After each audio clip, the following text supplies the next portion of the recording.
الحمد للہ نحمده ونستعینه ونستغفره ونؤمن به ونتوکل علیہ ونعوذ باللہ من شرور انفسنا ومن سیئات اعمالنا من يهده الله فلا مضل له ومن يضلل فلا هادي له ونشهد ان لا اله الا الله وحده لا شريك له ونشهد ان سيدنا ومولانا محمدا عبده ورسوله اما بعد فاعوذ باللہ من الشیطان الرجیم بسم اللہ الرحمن الرحیم والعصر ان الانسان لفی خسر الا الذین آمنوا وعملوا الصالحات وتواصوا بالحق وتواصوا بالصبر اللہم صلی علی محمد وعلی آل محمد کما صلیت علی ابراہیم وعلی آل ابراہیم انک حمید مجید اللہم بارک علی محمد وعلی آل محمد کما بارکت علی ابراہیم وعلی آل ابراہیم انک حمید مجید۔ ہمارا یہ سبق اصول عقائد کے عنوان پر ہے، اور عقائد کی اہمیت کو سمجھانے کے لیے میں نے قرآن کریم کی مختصر ترین صورت تلاوت کی ہے، سورۃ العصر۔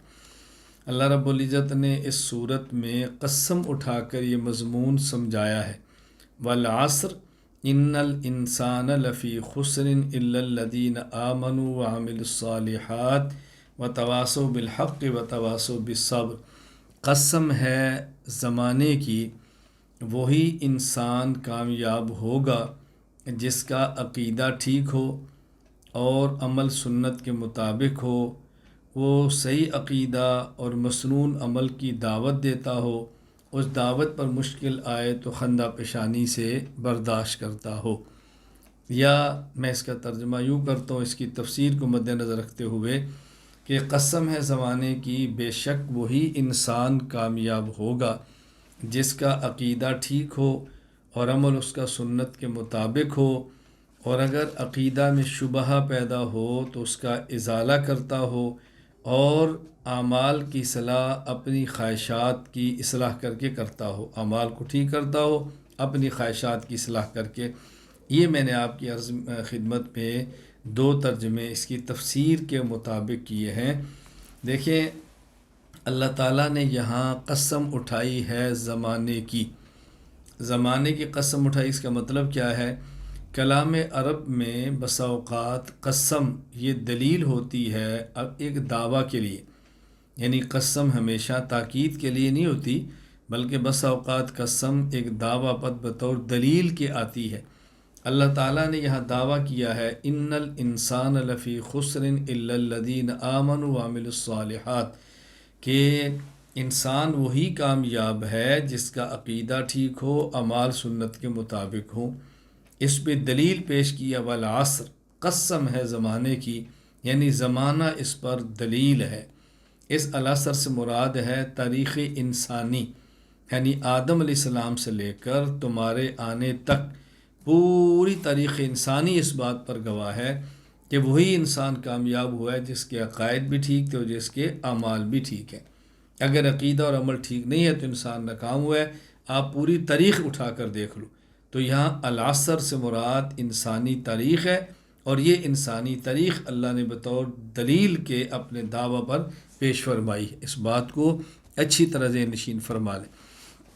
انسان کی کیونکہ عقائد بھی ہیں اور اعمال بھی ہیں، تو انسان نے صحیح عقیدہ اختیار کرنا ہے، مسنون عمل اختیار کرنا ہے، اور صحیح عقیدہ اور عمل صالح کی دعوت دینی ہے۔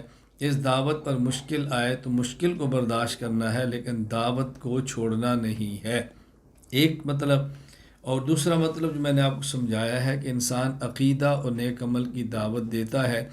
عقائد میں عموماً فساد آتا ہے شبہات کی وجہ سے، اور اعمال میں فساد آتا ہے شہوات اور خواہشات کی وجہ سے۔ جب شبہات کا ازالہ کریں گے تو عقیدے کی اصلاح ہو جائے گی، اور جب اپنی خواہشات اور شہوات کا رخ درست کریں گے تو پھر اعمال کی اصلاح ہو جائے گی۔ اس لیے یہ بات اللہ پاک نے یہاں پر ارشاد فرما دی ہے۔ شریعت کے اجزاء، اگر شریعت کے اجزاء کی تفصیلی تقسیم کی جائے تو ہم کہہ سکتے ہیں کہ شریعت مطہرہ کے اجزاء 5 ہیں۔ نمبر 1 اعتقادات یعنی عقائد، نمبر 2 عبادات یعنی اعمال، نمبر 3 اخلاقیات یعنی اخلاق، نمبر 4 معاشرات، نمبر 5 معاملات۔ یہ 5 اجزاء شریعت کے بنیادی طور پر جب ہم اس کو تفصیل سے بیان کریں، اور اگر شریعت کے اجزاء کی درمیانی تقسیم کی جائے تو شریعت مطہرہ کے اجزاء 3 بنتے ہیں۔ نمبر 1 اعتقادات یعنی عقائد، نمبر 2 عبادات یعنی اعمال، نمبر 3 اخلاقیات یعنی اخلاق۔ اور اگر شریعت مطہرہ کے اجزاء کی مختصر ترین تقسیم کر دی جائے تو ہم کہیں گے کہ شریعت کے اجزاء 2 بنتے ہیں۔ نمبر 1 اعتقادات یعنی عقائد، اور نمبر 2 عبادات یعنی اعمال۔ یعنی عقائد اور اعمال یہ 2 جز ہیں شریعت کے، اور یہ شریعت مطہرہ کی بنیاد ہے۔ اس لیے اگر کوئی شخص آپ سے پوچھے بھائی جو دین رسول اکرم صلی اللہ علیہ وسلم نے دیا ہے وہ دین مطہر کیا ہے، اس دین کو آسان لفظوں میں بیان کرو۔ جو شریعت آپ صلی اللہ علیہ وسلم لے کر آئے ہیں، جس شریعت کی آپ بات کرتے ہو شریعت کیا ہے، تو آپ بڑے آرام سے چند سیکنڈ میں شریعت کی بات کہہ سکتے ہیں۔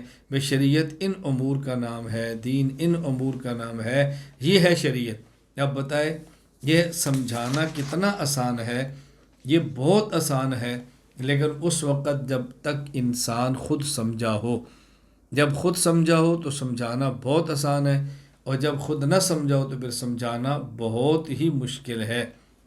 اس لیے حضرت موسیٰ علیہ السلام نے اللہ تعالیٰ سے جو دعا مانگی ہے اس میں عجیب دعا مانگی، اشرح لی صدری، اور پھر یسر لی امری، اور پھر احلل عقدۃ من لسانی، پھر یفقہوا قولی۔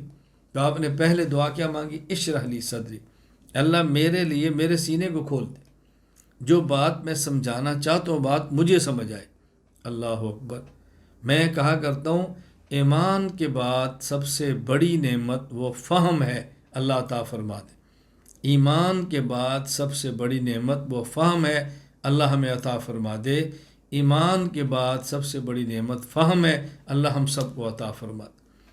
اور موسیٰ علیہ السلام نے دعا مانگی ہے، اشرح لی صدری، اللہ مجھے بات سمجھا دے، یسر لی امری، مجھے اسباب عطا فرما دے، احلل عقدۃ من لسانی، مجھے فصیح زبان عطا فرما دے، میں اندر کی بات باہر بیان کر سکوں۔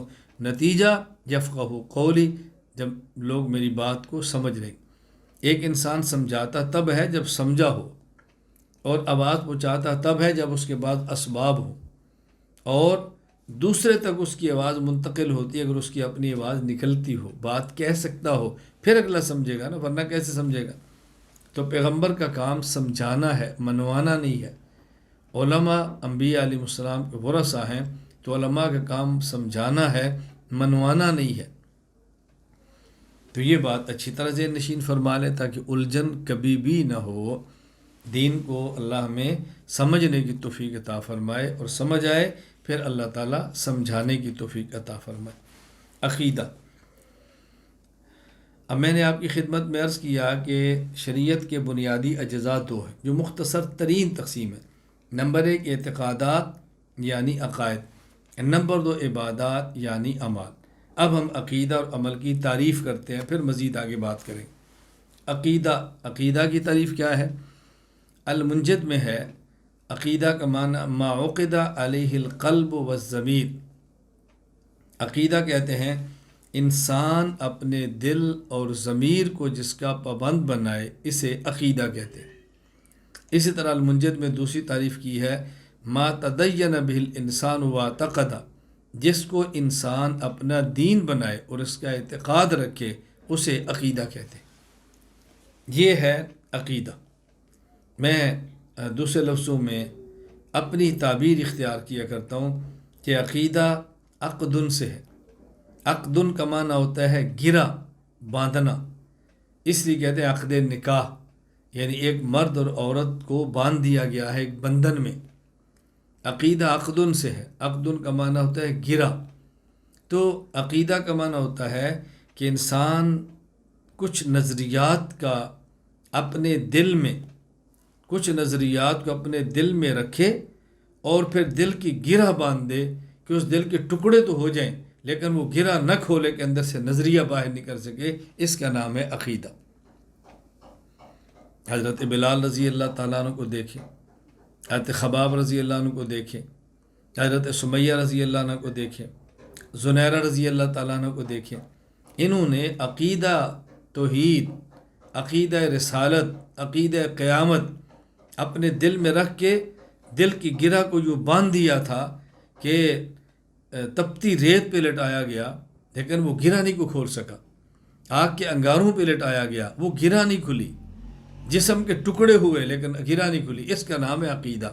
عقیدہ اتنی پختگی کا نام ہے کہ جسم کے ٹکڑے ہو جائیں مگر اندر کے جو نظریہ ہے اس کے ٹکڑے نہ ہوں. اس کا نام عقیدہ ہے.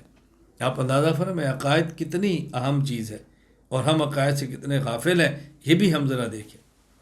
عقیدہ کے اصطلاحی معنی. عبداللہ بن عبد الحمید انہوں نے کتاب لکھی الوجیز فی عقیدۃ السلف الصالح. اس میں عقیدہ کا اصطلاحی معنی بیان کیا ہے ہی الامور التی یجب ان یصدق بها القلب وتطمئن الیها النفس حتی تکون یقینا ثابتا لا یمازجها ریب ولا یخالطها شک. عقیدہ وہ امور کہ جن کی دل تصدیق کرے اور جن پر انسان کا ضمیر مطمئن ہو، اس طرح مطمئن ہو کہ وہاں یقین پختہ ہو اور وہاں شک اور شبہ کی کوئی گنجائش نہ ہو، وہاں شک اور شبہ کی کوئی آمیزش نہ ہو، کوئی ملاوٹ نہ ہو. اس کا نام ہے عقیدہ. معلوم عقیدہ شکوک سے نہیں بنتا، عقیدہ شک سے نہیں بنتا. یہ بات اچھی طرح ذہن نشین فرما لیں. عقیدہ شکوک کا نام نہیں ہے، عقیدہ شبہات کا نام نہیں ہے، عقیدہ کسی خاص چیز کا نام ہے. اللہ میں یہ بات سمجھنے کی توفیق عطا فرمائے. تو شریعت کے بنیادی اجزاء دو ہیں: عقائد، اعمال، اعتقادات اور عبادات. نمبر 2 عمل. عمل کی تعریف. محمد بن ابو بکر بن عبد القادر الرازی رحمہ اللہ تعالی، وفات 660 ہجری. انہوں نے مختار الصحاح باب العین میں عبادت کا لغوی معنی بیان فرمایا ہے. العبادت الطاعت. عبادت کا معنی ہے اطاعت کرنا، بات کو ماننا، یہ ہے عبادت. عبادت کے اصطلاحی معنی. امام علی بن محمد بن علی المعروف میر سید شریف جرجانی رحمہ اللہ، وفات 816 ہجری، کتاب التعریفات میں لکھتے ہیں فعل المکلف علی خلاف ہوا نفسہ تعظیما لربہ. اللہ اکبر. مکلف شخص کا اپنے رب کی تعظیم کی وجہ سے نفس کی خواہش کے مخالفت کے باوجود عمل کرنا، یہ ہے عبادت کے اصطلاحی معنی. نمبر 1، بندہ مکلف ہو، نابالغ نہ ہو، بالغ ہو، مکلف ہو، کافر نہیں، مومن ہو، مکلف ہو اور یہ عبادت کرے اللہ کی عظمت کی وجہ سے، نفس کی خواہش کے خلاف، نفس نہ چاہے تب بھی کرے. اس کا نام ہے عبادت. دیکھیں اگر یہ بات آپ کو سمجھ آئی تو ایک بہت اہم چیز سمجھ آ جائے گی جس کا تعلق ہماری اصلاح سے ہے، ہمارے تزکیہ سے ہے. عموماً بہت سارے لوگ بیعت ہوتے ہیں تو بیعت ہونے کے بعد وہ ایک چیز کی فکر بہت کرتے ہیں اور بار بار پوچھتے بھی ہیں. فکر کیا؟ عبادت کو دل نہیں کرتا، نماز کو دل نہیں کرتا، تہجد پڑھنا چاہتے ہیں اٹھنے کو دل نہیں کرتا. یہ اور کبھی وساوس بہت آتے ہیں، خیالات بہت آتے ہیں، شکوک و شبہات بہت پیدا ہوتے ہیں. کبھی کیفیات نہیں بدل رہی، رونا نہیں آ رہا، آنکھوں سے آنسو نہیں بہہ رہے، دل سخت بہت ہو گیا ہے. اس قسم کے وساوس، شکوک و شبہات بیان کرتے رہتے ہیں. ان وساوس، ان شکوک، ان شبہات، ان خیالات کا علاج ذہن نشین فرما لیں. عبادت کا معنی ہی یہ ہے فعل المکلف، نمبر ایک، وہ شخص جو مکلف ہے، مکلف تکلیف سے ہے، تکلیف کلفت سے ہے، کلفت کا معنی مشقت ہے، یعنی وہ شخص جو عمل کرتا ہے اس کو مشقت ہو رہی ہے، تکلیف ہو رہی ہے، برداشت کر رہا ہے، اللہ خلاف ہوا نفس ہی، دل نہیں چاہ رہا، نفس آمادہ نہیں ہے، قلب اس کے لیے تیار نہیں ہے، پھر بھی کام کر رہا ہے، کیوں؟ تعظیم لرب ہی، اپنے رب کے عظمت کی وجہ سے، اسی کا نام تو عبادت ہے۔ اٹھنے کو دل کرے، کیا تہجد ہے؟ نماز پڑھے کو دل کرے، کون سی نماز ہے؟ روزے میں لطف آنا شروع ہو جائے، کون سی عبادت ہے؟ ہاں، ایک وقت آتا ہے کہ انسان عبادات کرتے کرتے عبادات کو عادت بناتا ہے، پھر عادات کے بعد اس کا مرحلہ آتا ہے تلذذ کا، لذت کا، پھر ذائقہ بنتا ہے۔ یعنی میں یہ بات اپنے تجربے کی بنیاد پہ کہتا ہوں کہ جب عبادات کا آپ آغاز فرمائیں گے تو آپ کو تکلیف محسوس ہوگی، اور جب عبادات کا خود کو عادی بنا لیں گے تو پھر عبادات کے بغیر چین نہیں آئے گا۔ جس طرح ابتدائی طور پر انسان کو عبادت کرنے پہ تکلیف ہوتی ہے، جب عبادات کا خود کو عادی اور خوگر بنا لیتا ہے تو پھر عبادت نہ کرنے کی تکلیف اس سے بھی زیادہ ہوتی ہے۔ پھر انسان کو چین نہیں آتا، سکون نہیں آتا، جب تک وہ تہجد نہیں پڑھ لیتا، جب تک وہ نوافل نہیں پڑھ لیتا، جب وہ تسبیحات نہیں کر لیتا، جب تک وہ تلاوت نہیں کر لیتا۔ یہ تو میں نوافل کی بات کر رہا ہوں، فرائض چھوڑنا تو اس کو برداشت ہی نہیں ہوتا، فرائض کا تو تصور بھی نہیں کر سکتا کہ میں فرائض چھوڑوں گا۔ نوافل کی عادت بن جائے تو پھر عادت ایسی چیز ہے کہ خلاف عادت کام کرنے مشکل ہو جاتے ہیں۔ اس لیے ابتدائی طور پہ اپنے نفس کو عادی بنا کر عبادات کا عادی بناؤ، عبادات کا خوگر بناؤ۔ ایک وقت آئے گا انشاءاللہ اس کو عادت پڑ جائے گی، پھر عبادت میں لذت بھی آئے گی۔ عقیدہ اور عمل میں فرق، میں نے آپ کی خدمت میں عرض کیا کہ شریعت کے بنیادی اجزاء دو ہیں، عقائد، اعمال۔ پہلے ہم نے عقیدہ کی تعریف کی، پھر ہم نے عمل کی تعریف کی۔ اب عقیدہ اور عمل میں فرق سمجھیں کہ ان میں فرق کیا ہے۔ فرق نمبر ایک، عقیدہ اصل ہے، عمل فرع ہے۔ عقیدہ جڑ ہے، عمل اس کی شاخ ہے۔ جو فرق اصل اور فرع میں ہوتا ہے وہی فرق عقیدہ اور عمل کے اندر ہوگا۔ اچھی طرح اس بات کو سمجھ لیں۔ میں اس کو واضح کرنے کے لیے، اس کی وضاحت کے لیے آپ کی خدمت میں مثال پیش کرتا ہوں، پھر مثال کی مزید توضیح کرتا ہوں تاکہ بات کھلے۔ عقیدہ کی مثال عدد کی ہے جو کہ اصل ہے، عمل کی مثال صفر کی ہے جو کہ فرع ہے۔ جو عدد اور صفر میں چند فرق ہیں وہ عقیدہ اور عمل کے اندر بھی فرق ہے۔ اب عقیدہ اور عمل میں فرق کیا ہے؟ جو عدد اور صفر میں، عدد اور صفر میں کیا فرق ہے وہ فرق ذرا سمجھیں۔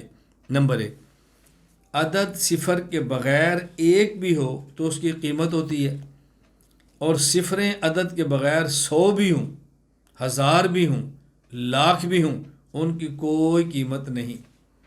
اسی طرح عقیدہ عمل کے بغیر بھی ہو تو عقیدہ کی قیمت ہوتی ہے، اور عمل اگر عقیدہ کے بغیر ہو عمل کی کوئی قیمت نہیں ہوتی، خواہ وہ 1000 عمل ہی کیوں نہ ہو۔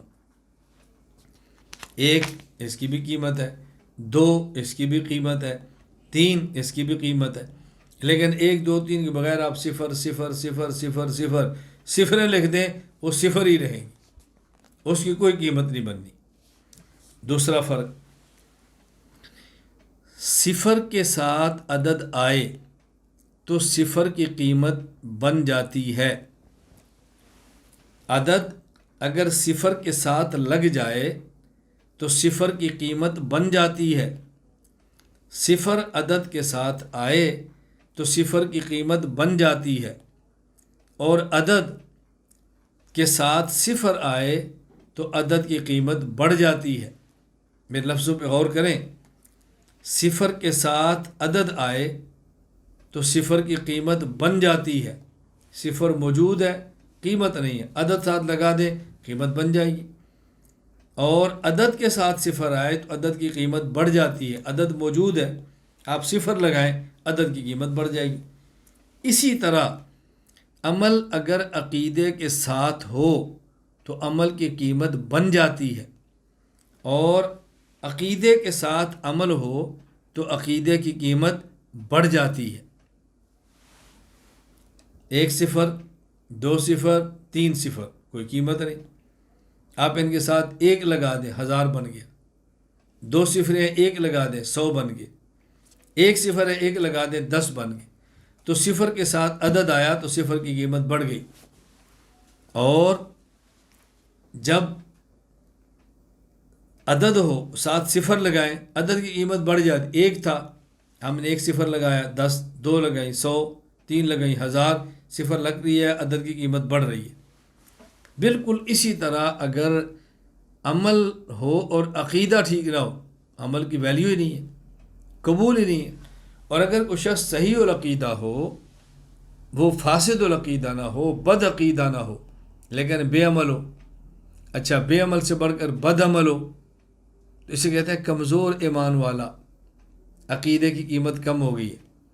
لیکن عمل نیک ساتھ آ جائے، پھر کہتے ہیں مضبوط ایمان والا، مضبوط ایمان والا۔ اب دیکھو، پہلے وہی ایمان کمزور تھا، اب ایمان مضبوط ہو گیا۔ تو عدد کے آنے سے صفر کی قیمت بنتی ہے، اور صفر کے آنے سے عدد کی قیمت بڑھتی ہے۔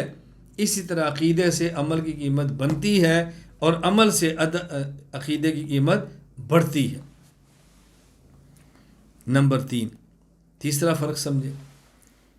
صفر کو عدد کی دائیں جانب رکھیں تو بات اور ہے، اور اگر صفر کو عدد کی بائیں جانب رکھ دیں تو صفر کی کوئی قیمت نہیں، کوئی ویلیو نہیں، نہ اسے عقیدے نے بڑھنا ہے، نہ عدد نے بڑھنا ہے، نہ اس صفر کی قیمت بننی ہے۔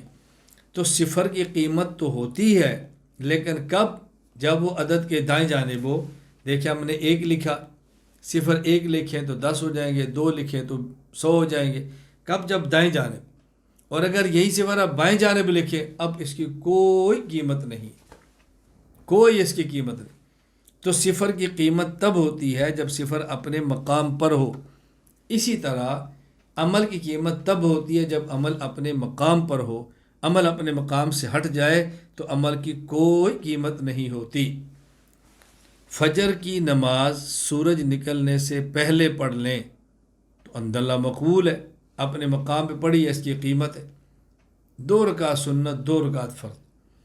اور سورج نکل جائے تو آپ 4 رکعت کی بجائے 400 پڑھ لیں، اب اس کی اللہ کیا قیمت نہیں ہے، اب وزن ختم ہو گیا۔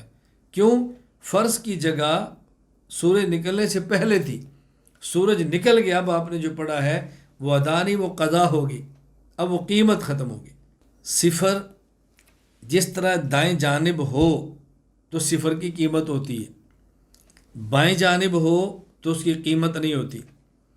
عمل اپنے مقام پر ہو تو قیمت ہوتی ہے، عمل اپنے مقام پر نہ ہو تو اس کی کوئی قیمت نہیں ہوتی۔ اچھا، صفر دائیں جانب 1 ہو تب بھی قیمتی ہے، اور بائیں جانب بہت زیادہ ہوں تب بھی کوئی قیمت نہیں ہے۔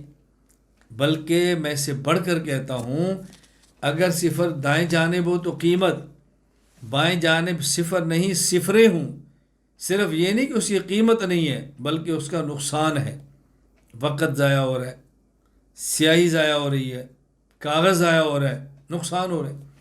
اسی طرح عمل اپنے مقام پر تھوڑا ہو تب بھی قیمت ہوتی ہے، اور عمل اپنے مقام سے ہٹ جائے، وہ جتنا بھی زیادہ ہو، پھر اس میں یہ نہیں کہ اس عمل کی قیمت نہیں ہوتی بلکہ نقصان ہوتا ہے۔ کیوں؟ وضو بھی کیا، طہارت بھی حاصل کی، سردی بھی برداشت کی، اور نماز ایسے وقت پہ پڑھی جب نماز کے وقت نہیں تھا، تو وقت بھی ضائع ہوا، پانی بھی ضائع ہوا، مشقت برداشت کی، اور نفع کی بجائے نقصان بھی ہوا۔ سورج نکلنے کے 15 منٹ بعد آپ پڑھ لیں تو اشراق ہے، اور اگر آپ یہی سورج نکلنے کے فوراً بعد نوافل پڑھ لیں تو قبول ہی نہیں ہے، کوئی اس کا نفع ہی نہیں ہے۔ تو سورج نکلنے کے 12-15 منٹ بعد آپ 2 رکعت پڑھیں گے تب بھی اجر ہے، اور سورج نکلنے کے فوراً بعد آپ 8 رکعت پڑھ لیں تب بھی اس کا کوئی اجر نہیں۔ کیوں؟ وہ نوافل کی جگہ ہی نہیں۔ فرق نمبر 2، پہلا فرق، عقیدہ اصل ہے، عمل فرع ہے۔ جو اصل اور فرع میں فرق ہے وہ عقیدہ اور عمل میں فرق ہے۔ دوسرا فرق، عقیدہ کا محل دل ہے، اعمال کا محل بدن ہے۔ جو فرق دل اور بدن میں ہے وہ فرق عقیدہ اور عمل میں ہے، اور یہ دو فرق ہیں بنیادی طور پر جو آپ نے سمجھنے۔ فرق نمبر 1، جو چیز جتنی قیمتی ہو اس کو رکھنے کا محل اتنا ہی زیادہ محفوظ ہوتا ہے، اور جو چیز قیمت میں کم ہو اس کو رکھنے کا محل اتنا ہی نسبتاً کم محفوظ ہوتا ہے۔ سبزی، آلو، پیاز، ٹماٹر، یہ چیزیں یہ قیمت میں کم ہے، یہ دکان کے باہر پڑے۔ کپڑا، جوتی قیمت میں بڑھ کر ہے، دکان کے اندر ہے۔ سونا اور ہیرا، یہ کرنسی، یہ قیمت میں زیادہ ہے تو لاک بھی لگا ہوگا، باہر گارڈ بھی ہوگا۔ تو جس طرح چیز جتنی قیمتی ہو اس کے رکھنے کا محل اتنا ہی زیادہ محفوظ ہوتا ہے، اور جو چیز قیمت میں کم ہو اس کو رکھنے کا محل نسبتاً کم محفوظ ہوتا ہے۔ چونکہ عقیدہ قیمت میں زیادہ ہے، اس کا محل اللہ نے دل بنایا جو محفوظ ہے، اور عمل قیمت میں کم ہے تو اس کا محل ظاہر بدن بنایا جو نسبتاً کم محفوظ ہے۔ دوسرا فرق سمجھیں، قلب کے دل کے بعض اجزاء کٹ جائیں انسان زندہ نہیں رہتا۔ آپ دل تھوڑا سا کاٹ دیں اور چیر کے پھینک دیں، انسان زندہ نہیں رہتا۔ لیکن قلب محفوظ ہو اور انسان کے اعضاء کے جسم کے اعضاء کئی ایک کٹ جائیں، انسان تب بھی زندہ رہتا ہے۔ ہاتھ کٹا ہے پھر بھی زندہ ہے، پاؤں کٹا ہے پھر بھی زندہ ہے، ناک کٹا ہے پھر بھی زندہ ہے، آنکھ نکلی ہے تب بھی زندہ ہے، کان کٹا ہے تب بھی زندہ ہے، دانت ٹوٹے ہیں تب بھی زندہ ہے، زبان کٹ گئی تب بھی زندہ ہے۔ تو دل کے کچھ اجزاء بھی کٹ جائیں انسان زندہ نہیں رہتا، اور اگر ظاہری اجزاء کئی ایک کٹ جائیں انسان تب بھی زندہ رہتا ہے۔ بالکل اسی طرح جو انسان کا عقیدہ ہے، اگر اس کا تعلق ضروریات دین کے ساتھ ہے، ایک عقیدہ بھی چھوڑ دے گا تو انسان ایمان سے نکل کر کفر میں چلا جائے گا، اور اگر ضروریات اہل سنت والجماعت میں سے کوئی ایک عقیدہ چھوڑ دے گا تو انسان اہل سنت سے نکل کر اہل بدعت میں شامل ہو جائے گا۔ ایسا نہیں ہو سکتا کہ ایک عقیدہ ایمان والا چھوڑے اور پھر یہ مسلمان بھی رہے، ایک عقیدہ اہل سنت کو چھوڑے اور پھر یہ بندہ اہل سنت بھی رہے، ایسا نہیں ہو سکتا۔ تو جس طرح انسان کے لیے دل کا محفوظ ہونا ضروری ہے، اسی طرح مسلمان ہونے کے لیے انسان کے عقائد کا محفوظ ہونا بھی ضروری ہے۔ یہ بات اچھی طرح ذہن نشین فرما لیں۔ ضروریات دین کی مثال بھی سمجھ لیں، ضروریات اہل سنت والجماعت کی مثال بھی سمجھ لیں۔ ایک بندہ سارے عقائد کو مانتا ہے، عقیدہ توحید کو نہیں مانتا، یہ مسلمان نہیں ہے۔ سارے عقائد کو مانتا ہے، سارے انبیاء علیہ السلام کو مانتا ہے، لیکن رسول اکرم صلی اللہ علیہ وسلم کو آخری نبی نہیں مانتا، مسلمان نہیں ہے۔ ایک شخص اہل سنت والجماعت کے سارے عقائد کو مانتا ہے، لیکن قبر اطہر میں نبی کریم صلی اللہ علیہ وسلم کو زندہ نہیں مانتا، اہل سنت والجماعت میں سے نہیں ہے۔ یہ بات اچھی طرح ذہن نشین فرما لیں۔ یہاں ایک بات سمجھ لیں، مزید بھی آگے آئے گی۔ کسی انسان کے مومن ہونے کے لیے تمام ضروریات دین کو ماننا ضروری ہے۔ ایک ضرورت کا بھی انکار کرے گا تو مومن نہیں رہے گا۔ اسی طرح کسی انسان کے اہل سنت والجماعت ہونے کے لیے تمام ضروریات اہل سنت والجماعت کو ماننا ضروری ہے۔ کسی ایک کا بھی انکار کرے گا تو اہل سنت والجماعت نہیں رہے گا۔ تو ایمان میں داخل ہونے کے لیے تمام ایمانیات کا ماننا ضروری ہے، اور ایمان سے نکلنے کے لیے تمام کا انکار ضروری نہیں، کسی ایک کا بھی انکار کرے گا تو نکل جائے گا۔ اہل سنت والجماعت میں شامل ہونے کے لیے تمام اعتقادات اور ضروریات اہل سنت والجماعت کو ماننا ضروری ہے، لیکن اہل سنت والجماعت سے نکلنے کے لیے تمام کا انکار ضروری نہیں، کسی ایک کا بھی انکار کرے گا تو انسان نکل جائے گا۔ عقیدہ کی اہمیت۔ شریعت کے بنیادی اجزاء دو ہیں، نمبر 1 عقائد، نمبر 2 اعمال۔ اس کے بعد ہم نے عقیدہ عمل کی تعریف کی، پھر عقیدہ عمل میں فرق بتایا۔ اب آپ ذرا عقیدہ کی اہمیت اچھی طرح سمجھ لیں۔ اعتقاد اصل ہے، عمل اس کی فرع ہے۔ صحیح اعتقاد اور صحیح عقیدہ کے بغیر آخرت کے عذاب سے نجات ممکن نہیں ہے، جبکہ عمل صالح کے بغیر نجات کی امید ہے۔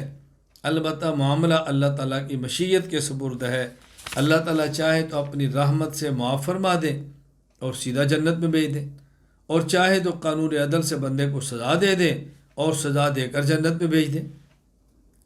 لیکن اگر عقیدے میں فساد ہوا تو پھر بھول جائیں کہ انسان جنت کی خوشبو بھی سونگے۔ حضرت امام اعظم ابو حنیفہ نعمان بن ثابت رحمہ اللہ تعالی، وفات 150 ہجری، الفقہ الاکبر میں تحریر فرماتے ہیں: وما کان من السیئات دون الشرک والکفر ولم یتب عنہا صاحبها حتی مات مؤمنا فی مشیت اللہ ان شاء عذبہ و ان شاء عفا عنہ ولم يعذب بالنار اصلا۔ کفر اور شرک کے علاوہ جتنے بھی گناہ ہیں، اگر ان گناہوں کے کرنے والا مرتکب بغیر توبہ کے فوت ہو گیا، توبہ نہ کر سکا، اللہ کی مشیت کے سپرد ہے۔ اللہ چاہیں قانون عدل سے اس کو عذاب دے دے، سزا دے دے، اللہ چاہے اس کو اپنے کرم سے معاف فرما دے اور بالکل عذاب نہ دے، لیکن یہ شرط ہے کہ کفر اور شرک نہ ہو۔ کفر و شرک ہوا، اس کو اللہ ہرگز معاف نہیں فرمائیں گے۔ دلیل نمبر 1، سورۃ النساء آیت نمبر 48: ان اللہ لا یغفر ان یشرک بہ ویغفر ما دون ذلک لمن یشاء۔ اللہ تعالیٰ اس بات کو کبھی معاف نہیں کرتے کہ اس کی ذات کے ساتھ کسی کو شریک کیا جائے، لیکن شرک کے علاوہ اور جتنے بھی گناہ اللہ چاہیں گے تو معاف فرما دیں گے۔ دلیل نمبر 2، سورۃ الاعراف آیت نمبر 40: ان الذین کذبوا بآیاتنا واستکبروا عنہا لا تفتح لهم ابواب السماء ولا يدخلون الجنة حتى يلج الجمل في سم الخياط وكذلك نجزي المجرمین۔ جن لوگوں نے ہماری آیات کو جھٹلایا اور جن لوگوں نے تکبر کیا، منہ موڑا، ان کے لیے آسمان کے دروازے نہیں کھولے جائیں گے، وہ جنت میں داخل نہیں ہوں گے، کیونکہ پہلے آسمان اوپر جنت ہے، نہ آسمان کا دروازہ کھلنا ہے نہ گزر کر اس نے جنت تک جانا ہے، تو ان کے لیے آسمان کے دروازے نہیں کھولے جائیں گے، وہ جنت میں داخل نہیں ہوں گے یہاں تک کہ اونٹ سوئی کے ناکے میں داخل ہو۔ یعنی جس طرح اونٹ کا سوئی کے معمولی سے سوراخ سے داخل ہونا ناممکن ہے، اسی طرح کافر کا جنت میں جانا ناممکن ہے۔ سوئی کا ناکہ کہتے ہیں، سوئی کا وہ چھوٹا سا سوراخ جس میں دھاگا ڈالتے ہیں، اسے کہتے ہیں ناکہ۔ دلیل نمبر 3، سورۃ الکاف آیت نمبر 105: اولئک الذین کفروا بآیات ربہم ولقائہ فحبطت اعمالہم فلا نقیم لہم یوم القیامۃ وزنا۔ یہ وہ لوگ جن نے اللہ کی آیات کا انکار کیا، اللہ سے ملاقات کا انکار کیا، قیامت کے منکر ہوئے، ان کے تمام اعمال ضائع ہوں گے۔ فلا نقیم لہم یوم القیامۃ وزنا، ہم قیامت کے دن ان کے اعمال کو تولنے کے لیے ترازو ہی نہیں رکھیں گے۔ اعمال ہی نہیں، تولنا کس چیز کو ہے؟ عمل بنے گا ایمان سے، ایمان نہیں ہے، عمل کی قیمت ہی نہیں ہے، اس کے لیے ترازو کیا لگانا ہے؟ دلیل نمبر 4، سورۃ الزمر آیت نمبر 65: وَلَقَدْ أُوحِيَ إِلَيْكَ وَإِلَى الَّذِينَ مِن قَبْلِكَ لَئِنْ أَشْرَكْتَ لَيَحْبَطَنَّ عَمَلُكَ وَلَتَكُونَنَّ مِنَ الْخَاسِرِينَ۔ اللہ کے نبی آپ کی طرف اور آپ سے پہلے انبیاء کی طرف وحی آئی، کیا اگر تو نے شرک کیا تیرے عمل ضائع ہو جائیں گے اور تو نقصان اٹھانے والوں میں ہوگا، تیرے تمام عمل ضائع۔ یہاں آیت کو ذرا سمجھ لیں۔ اس آیت کا ایک مفہوم تو یہ ہے کہ اللہ تعالیٰ نے حضور اکرم صلی اللہ علیہ وسلم کو اور انبیاء علیہ السلام میں سے گزشتہ انبیاء کو بھی یہ فرمایا کہ تم نے نبی ہونے کے باوجود اگر شرک کیا تو تمہارے سارے اعمال ضائع ہو جائیں گے۔ یہ بات اچھی طرح یاد رکھنا، یہ پیغمبر کو خطاب امت کو سمجھانے کے لیے کیا ہے۔ یہ معنی نہیں کہ نبی سے کوئی ہلکی سی بھی توقع ہو سکتی ہے، الیاذ باللہ نبی شرک کرے گا، ناممکن ہے، ناممکن ہے، ناممکن ہے۔ اہل سنت والجماعت کا عقیدہ یہ ہے کہ نبی اعلان نبوت سے پہلے اور اعلان نبوت کے بعد کبیرہ یا صغیرہ، بڑا یا چھوٹا، کوئی گناہ نہیں کرتے۔ جس پیغمبر سے گناہ نہیں ہوتا وہ پیغمبر کفر کیسے کر سکتا ہے؟ ناممکن ہے۔ یہ صرف پیغمبر کو خطاب کیا گیا امت کو سمجھانے کے لیے تاکہ امت سمجھے۔ اور قرآن کریم میں کئی ایک مقامات پہ ایسے ہوا ہے کہ اللہ خطاب نبی کو کرتے ہیں، سمجھایا امت کو زیادہ ہے۔ یا ایھا النبی اذا طلقتم النساء فطلقوهن لعدتهن۔ اب دیکھو، یا ایھا النبی اذا طلقتم النساء، پہلے پیغمبر کا ذکر کیا ہے، خطاب کیا ہے، اور مسئلہ امت کو سمجھایا جا رہا ہے کہ جب تم عورت کو طلاق دو تو طلاق ایسے دینا۔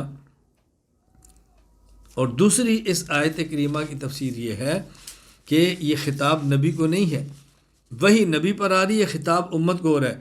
وَلَقَدْ أُوحِيَ إِلَيْكَ وَإِلَى الَّذِينَ مِن قَبْلِكَ، حضور نے فرمایا کہ مجھ پر بھی وحی آئی، مجھ سے پہلے نبیوں پر بھی وحی آئی۔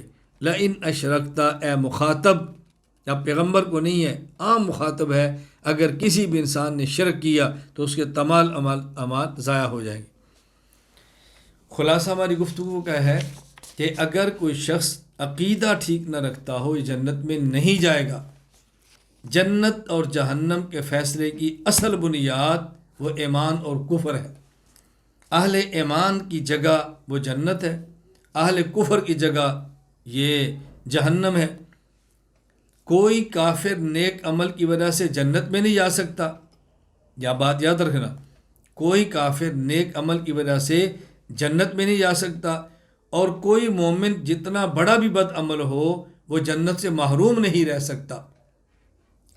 اللہ چاہے اپنے کرم سے بد عملی معاف کرے اور سیدھا جنت میں بھیج دیں، اور اللہ چاہے تو قانون عدل کے مطابق مومن کو جہنم میں بھیجیں، جرم کی سزا دے کر اس کو پاک کریں اور پاک کرنے کے بعد جنت میں بھیج دیں۔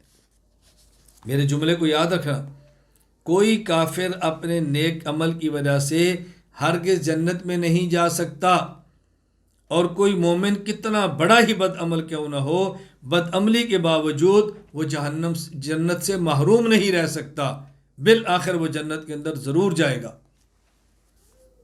میری بات اچھی طرح سمجھ لیں، یہ جملے یاد کیا کریں، میری بات دل کی تختی پر نوٹ کریں، اس کو یاد کریں۔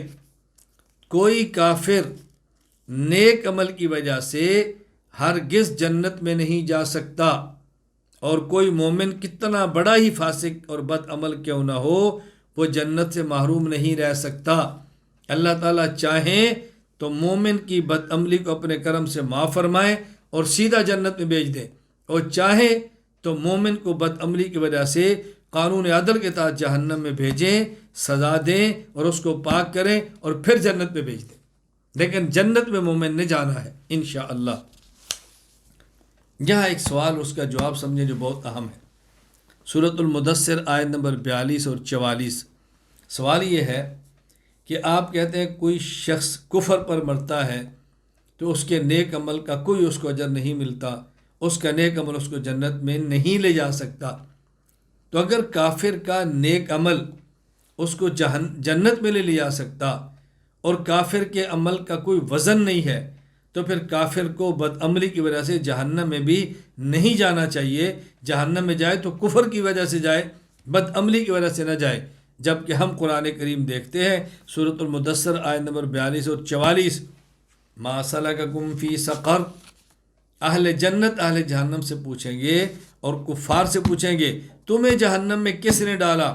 کفار کہیں گے لم نک من المصلین ولم نک نطعم المسکین وکنا نکذب بیوم الدین، یعنی وہ کافر بھی تھے اور ایک وجہ یہ بتائیں گے کہ ہم نماز نہیں پڑھتے تھے، ہم مسکین کو کھانا نہیں کھلاتے تھے۔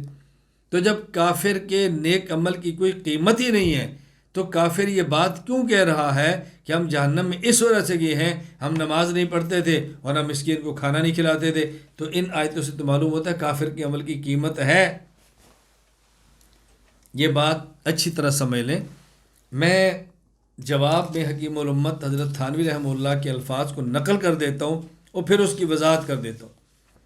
تفسیر بیان القرآن، حکیم الامت حضرت مولانا اشرف علی تھانوی رحمہ اللہ وفات 362 ہجری اس شبہ کا جواب دیتے ہوئے فرماتے ہیں سقر میں دو چیزیں ہوں گی، تعذیب و زیادت تعذیب، پس ممکن ہے مجموعہ اعمال مذکورہ سبب ہو مجموعہ تعذیب و زیادت تعذیب کا، اس طرح کہ کفر اور تکذیب تو سبب ہو تعذیب کا اور ترک صلاۃ وغیرہ سبب ہو زیادت تعذیب کا،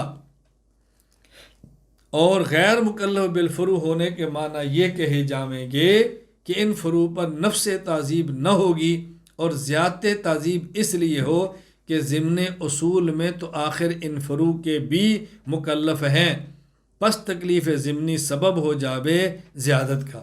سبحان اللہ، اللہ کروڑوں رحمت نازل فرمائے حکیم الامت مولانا تھانوی رحمۃ اللہ علیہ اور ہمارے اکابرین، کیا مشکل سے مشکل مقامات کو حل فرما دیے۔ میں ہمیشہ آپ حضرات سے کہا کرتا ہوں کہ ہمارے اکابر نے سب کچھ ہمیں دیا ہے، ہمیں اپنے اکابر سے باہر جانے کی کوئی ضرورت نہیں ہے، ہمیں تحقیقات کی کوئی ضرورت نہیں ہے، محقق بننے کی کوئی ضرورت نہیں ہے۔ اگر ہم اپنے اکابر کے علوم امت کو نقل کر دیں اور وہی علوم سمجھا دیں تو یہ آپ ہماری بہت بڑی خدمت ہوگی، بہت بڑی خدمت ہوگی، ذہن نشین فرمائے۔ اب حضرت تھانوی کا جواب سنیں، سبحان اللہ۔ حضرت تھانوی فرماتے ہیں کہ مجموعہ اعمال مذکورہ سبب ہو مجموعہ تعذیب و زیادت تعذیب کا، یعنی قرآن کریم نے ان آیات میں دو قسم کے ان کے عمل بتائے ہیں، ایک کفر اور ایک نماز نہ پڑھنا، ایمان نہ لانا ایک اور نماز نہ پڑھنا دو، مسکینوں کھانا نہ کھلانا، یعنی کچھ اعتقادی ہیں کچھ عملی ہیں۔ اور اب یہ جرم دو ہیں، ایک جرم کیا ہے کفر اور ایک جرم کیا ہے نیک عمل نہ کرنا، اور ان کی سزائیں دو ہیں، ایک ہے عذاب کا زیادہ ہونا، ایک ہے کسی انسان کے پیٹ میں درد ہو اور ایک ہے درد زیادہ ہو، فرق ہے نا، ایک ہے جسم میں زخم ہو اور ایک ہے زخم پھیل جائے، دونوں میں فرق ہے۔ تو حضرت تھانوی رحمہ اللہ فرماتے ہیں کہ ممکن ہے کہ کفر یہ سبب ہو عذاب کا اور نیک عمل نہ کرنا یہ سبب ہو زیادتی عذاب کا، اللہ اکبر۔ تو ان کا جہنم میں جانا اس کی وجہ بد عملی نہیں، اس کی وجہ تو کفر ہے، لیکن عذاب کا مزید ہونا اس کی وجہ انسان کی بد عملی۔ اور کیسی پیاری بات فرمایا یہ جو ہم کہتے ہیں کہ کافر فروع کا مکلف نہیں، کافر فروع کا مکلف نہیں، اس کا معنی یہ ہے کسی کافر کو گناہ کرنے پر، کسی کافر کو نیک عمل نہ کرنے پر عذاب نہیں ہوگا، جہنم میں جانا نہیں ہوگا۔ جہنم میں کافر جائے گا تو کفر کی وجہ سے، لیکن گناہ کرنے کی وجہ سے عذاب نہیں ہوگا۔ ہاں البتہ عذاب میں اضافہ ہوگا، کیوں؟ جب انسان اصول کا مکلف ہوتا ہے تو اصول کے ضمن میں فروع کا مکلف بھی ہوتا ہے۔ جب ہر انسان اس بات کا پابند ہے ایمان لائے تو ایمان لا کر نماز بھی تو پڑھے گا نا، تو جب ایمان کا پابند ہے تو ایمان کے ضمن میں وہ نماز کا بھی پابند ہے، ایمان کے ضمن میں زکوٰۃ کا بھی پابند ہے، ایمان کے ضمن میں وہ دین کے سارے احکام کا پابند ہے۔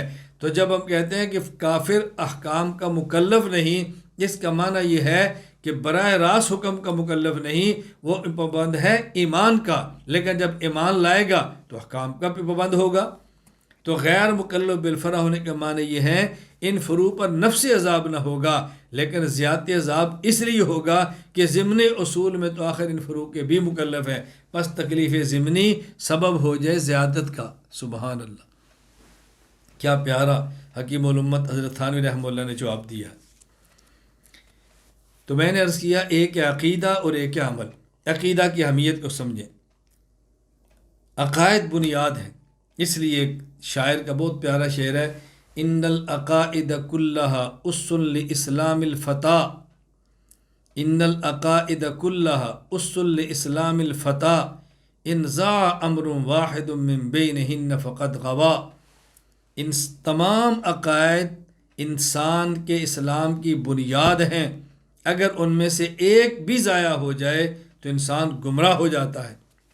ایک فارسی شاعر نے کتنی پیاری بات کہی ہے، خشت اول چون حت معمار کچ، خشت اول چون حت معمار کت، تا سریا میرود دیوار کچ، کہ جب کوئی دیوار بنائی جائے اور مستری اور معمار پہلی اینٹ ٹیڑھی لگا دے، وہ دیوار سریا تک بھی جائے گی تو ٹیڑھی ہی جائے گی، اب دیواریں سیدھی نہیں ہوتی۔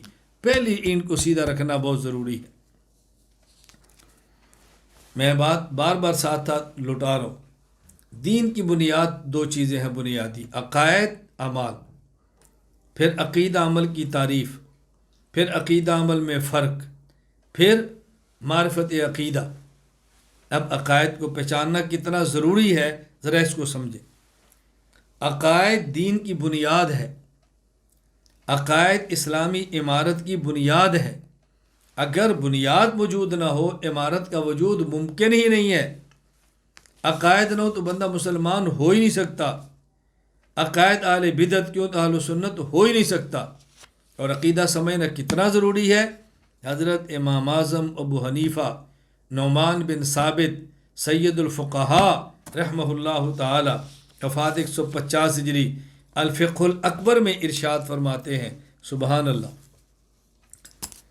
حضرت امام اعظم ابو حنیفہ رحمہ اللہ فرماتے ہیں، وَإِذَا أُشْكِلَ عَلَى الْإِنسَانِ شَيْءٌ مِّن دَقَائِقِ عِلْمِ التوحید، کہ جب انسان پر علم توحید کی کوئی باریک چیز، کوئی عقیدہ مخفی ہو جائے، شبہ پیدا ہو جائے، مشکل ہو، نہ سمجھ آئے، فَإِنَّهُ يَنبَغِي لَهُ أَن يَعْتَقِدَ فِي الْحَالِ مَا هُوَ الصَّوَابُ عِندَ اللَّهِ تَعَالَى، تو انسان کے ذمہ لازم ہے کہ سمجھ تو نہیں آ رہا لیکن مانے کہ اس کا جو مفہوم میرے اللہ کیا ہے میں اسی کو مانتا ہوں۔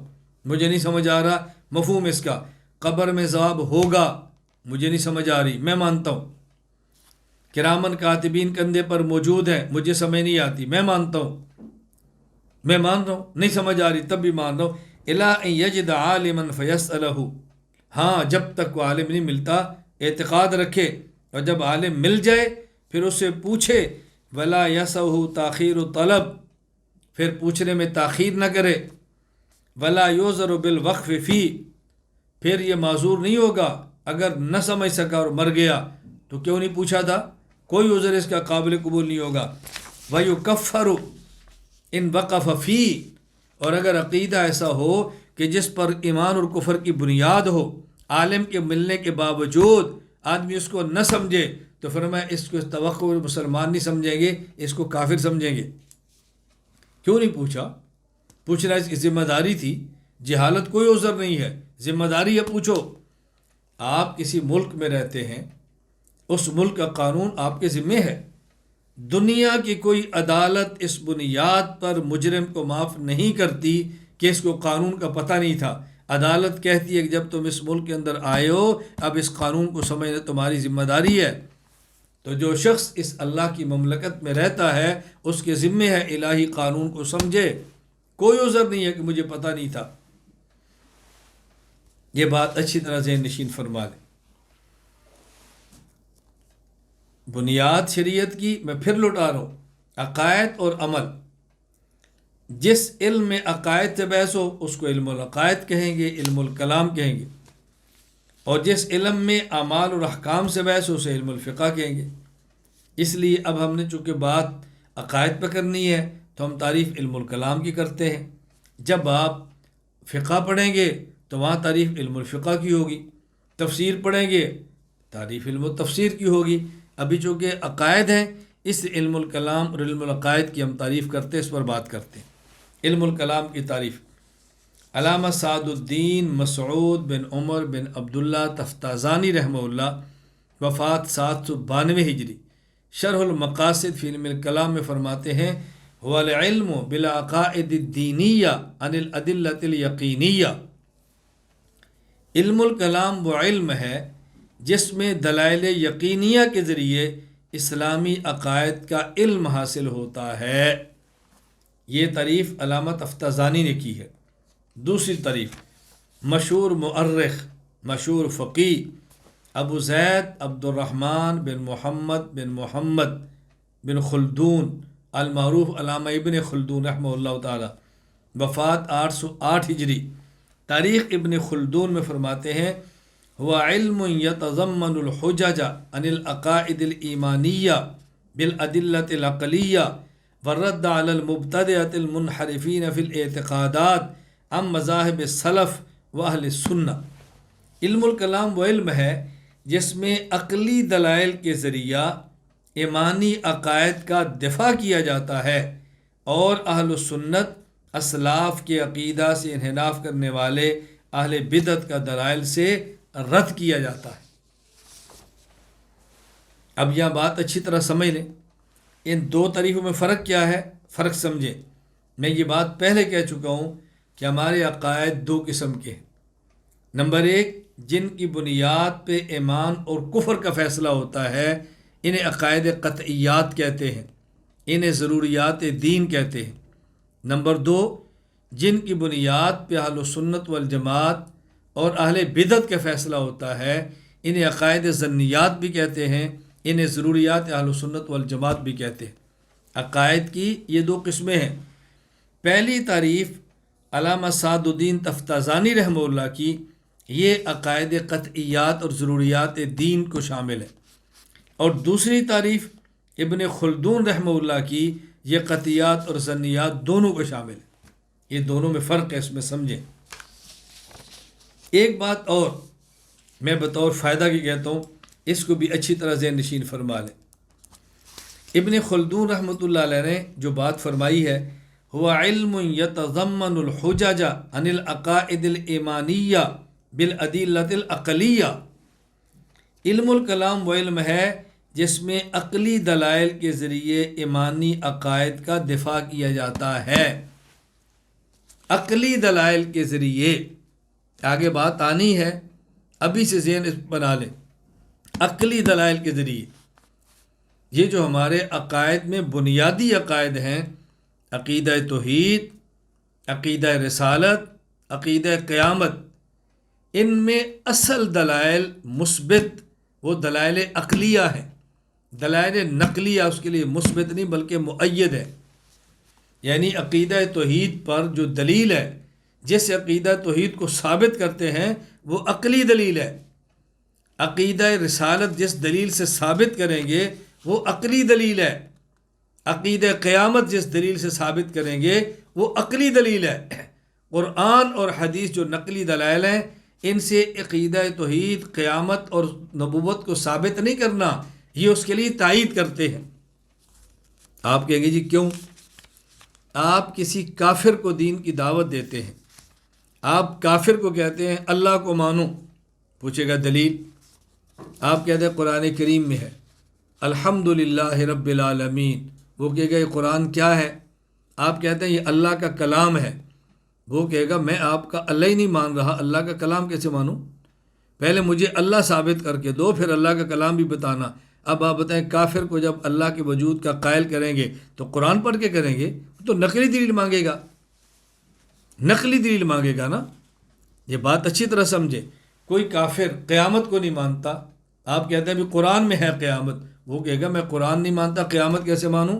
اب آپ عقل سے ثابت کریں گے قیامت کا ہونا ضروری ہے۔ آپ اپنے نبی کی دعوت دیتے ہیں، کہتے ہیں میں تو نبی نہیں مانتا، آپ عقل سے ثابت کریں گے نبوت کی ضرورت کیا ہے۔ اور خود رسول اکرم صلی اللہ علیہ وسلم نے جب اعلان نبوت فرمایا تو آپ نے یہ نہیں فرمایا کہ مجھ پر وحی آئی ہے، قرآن کریم کی صورت میں پڑھ رہا ہوں۔ آپ نے اہل مکہ کو جمع کر کے فرمایا لبثت فیکم عمرا، میں تمہارے اندر ایک زمانہ دراز گزار چکا ہوں، یعنی 40 سال رہا ہوں۔ حل وجدتمونی صادقا ام کاذبا، تم نے مجھے کیسا پایا ہے؟ انہوں نے کہا جربناک غیر مرہ، ہم نے کئی بار آزمایا۔ ما وجدنا فیک الا صدقا، ہم نے آپ کو ہمیشہ سچا پایا۔ اب رسول اللہ صلی اللہ علیہ وسلم عقلی دلیل دے رہے، قولوا لا الہ الا اللہ تفلحوا۔ عقلی دلیل کیا؟ جس شخص نے 40 سال تک کبھی جھوٹ نہیں بولا، وہ اچانک جھوٹ کیوں بولے گا؟ کیا عقل اس کو مانتی ہے؟ کبھی بھی نہیں مانتی۔ آپ کے ہاں کوئی مہمان آئے اور اس کی گھڑی چوری ہو جائے، وہ مہمان آپ سے کہیں کہ آپ کے ملازم کے علاوہ میرے کمرے میں کوئی نہیں آیا، اس ملازم نے گھڑی چوری کی ہے۔ آپ کہیں یہ ملازم ہمارے پاس 35 سال سے کام کر رہا ہے، ہمارے گھر میں سونا ہوا، ہمارے گھر میں ہیرا ہوا، ہمارے گھر میں پیسے ہوئے، آج تک کسی نے چوری نہیں کی۔ جس نے 35 سال تک کبھی ہمارے گھر سے سونا اور پیسے چوری نہیں کیے، وہ آپ کی گھڑی یہ 100 روپے کی کیوں چوری کرے گا؟ بھلا اس کو عقل مانتی ہے؟ یہ نہیں ہو سکتا۔ تو اللہ کے نبی کیا فرماتے ہیں؟ لبثت فیکم عمرا، بات سمجھو۔ میں ابتدائی طور پہ اس غلط فہمی کو اڑا دینا چاہتا ہوں کہ عام لوگ یہ سمجھتے ہیں امام ابو حنیفہ صاحب الرائے تھے۔ صاحب الرائے کا معنی وہ عقلی دلیل سے بات فرماتے، وہ دہریوں کے دلائل کی دھجیاں اڑاتے، دہری عقلی دلیل دیتے، ابو حنیفہ عقلی دلیل سے ان کی دلیل کی دھجیاں اڑاتے اور اللہ کے وجود کو ثابت کرتے۔ اہل رائے کا معنی یہ نہیں قرآن حدیث کو چھوڑ کر رائے پیش کرتے، اہل رائے کا معنی وہ صاحب الرائے تھے، ان کی بات میں وزن تھا، وہ دلائل کی قوت کی بنیاد پہ اپنی رائے رکھتے تھے، یہ معنی صاحب الرائے کا۔ بات سمجھنے کی کوشش کریں۔ اور عقائد پر وہی شخص کام کر سکتا ہے جس کی عقل تیز ہو، دماغ کام کرتا ہو، وہی کرے گا۔ اور میری بات یاد رکھنا، گناہوں کی دلدل انسان کی عقل کو برباد کرتی ہے۔ گناہوں کی لعنت سے بچیں، گناہوں کے ماحول سے بچیں، اپنے عقل کو تیز کریں اور عقائد پر بات کریں۔ عقیدے پر کام اتنا مشکل نہیں ہے، اتنا آسان نہیں ہے، عقیدے پر کام کرنا اتنا آسان نہیں ہے۔ بات سمجھ لیں، اس لیے کہتے ہیں الناس اعداء لما جاہلوا، کہ جس بات کو نہیں سمجھتے لوگ اسی سے عداوت کرتے ہیں۔ عقیدے کو سمجھنا، پھر عقیدے کو سمجھانا، عقیدے کو قوت دلیل سے منوانا، یہ بہت مشکل ہے۔ چونکہ کام نہیں کرنا، عقائد کو شرارت کہہ دو، کام نہیں کرنا، عقائد کو دین کی کم فہمی کہہ دو، عقائد آتے نہیں تو اس کا کہ فرقہ واریت کہہ کر اپنی جان چھڑا لو۔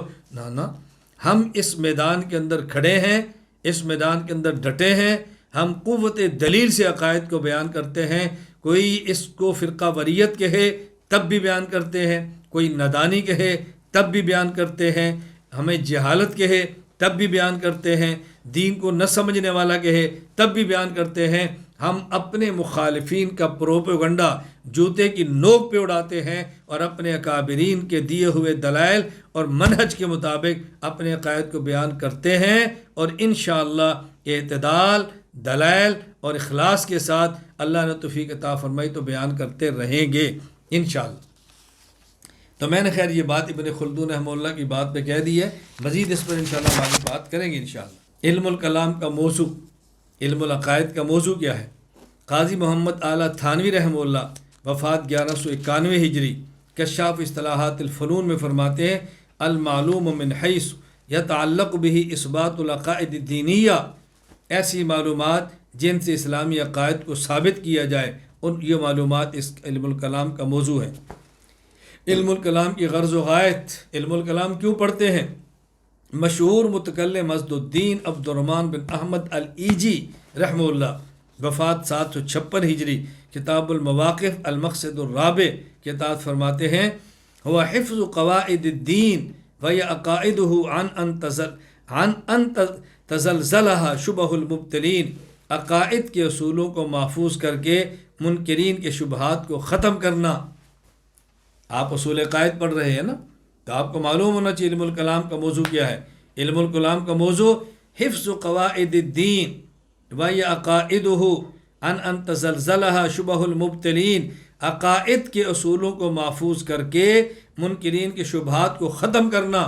آپ نے عقائد کے اصول پڑھنے ہیں، پھر سمجھنے ہیں، اپنے دماغ میں بٹھانے ہیں، کتابیں محفوظ کرنی ہے، اور منکرین کے شبہات کو آپ نے اڑا دینا ہے، ختم کرنا ہے، اس میدان میں اترنا ہے، خود کو اس میدان میں اتارنے کے لیے تیار کرو۔ ہم انشاءاللہ باطل کے سامنے سیسا پلائی دیوار بن کے کھڑے ہوں گے انشاءاللہ۔ علم الکلام کو علم الکلام کہنے کی وجہ، یہ علم العقائد ہے، اس میں عقائد پڑھے جاتے ہیں، پھر اس کو علم الکلام کیوں کہتے ہیں؟ اس کی کئی ایک وجوہ بیان کی گئی ہے، میں وہ ساری بھی ترتیب بیان کرتا ہوں۔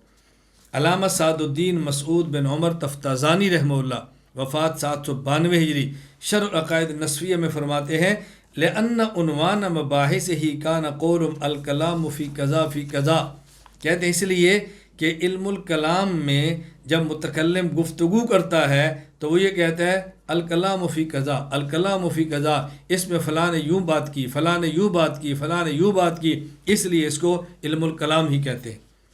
اور دوسری وجہ بہت پیاری بات فرمائی، فرماتے ہیں لأنه یورث قدرتا علی الکلام فی تحقیق الشرعیات و الزام الخصوم کالمنطق للفلاسفہ، اس لیے کہ علم الکلام اسلامی عقائد اور مسائل کو ثابت کرنے اور مخالف کو خاموش کرانے پر کلام کی صلاحیت کو پیدا کرتا ہے، جس طرح علم منطق فلسفی مسائل میں گفتگو کرنے کی صلاحیت پیدا کرتا ہے۔ علم منطق فلسفی مسائل میں گفتگو کرنے کی صلاحیت پیدا کرتا ہے، تو یہ علم الکلام اسلامی عقائد کو ثابت کرنے کے لیے بندے میں بولنے کی صلاحیت پیدا کرتا ہے، اور بولنے کو کلام کہتے ہیں، اس لیے اس علم کا نام علم الکلام ہے کہ اس علم کے ذریعے اسلامی عقائد پر بولنے کی صلاحیت پیدا ہوتی ہے۔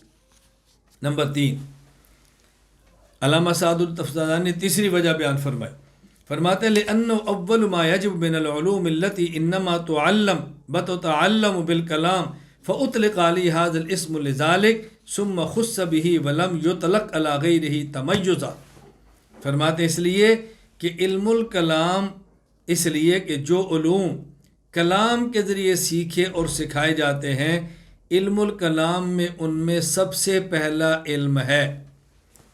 بات سمجھیں، یعنی وہ علوم جو بولنے سے تعلق رکھتے ہیں، وہ بولیں تو پھر سمجھ آتے ہیں، نہ بولیں تو اس پر سمجھ نہیں آتے، ان میں سب سے پہلا علم یہ علم الکلام ہے۔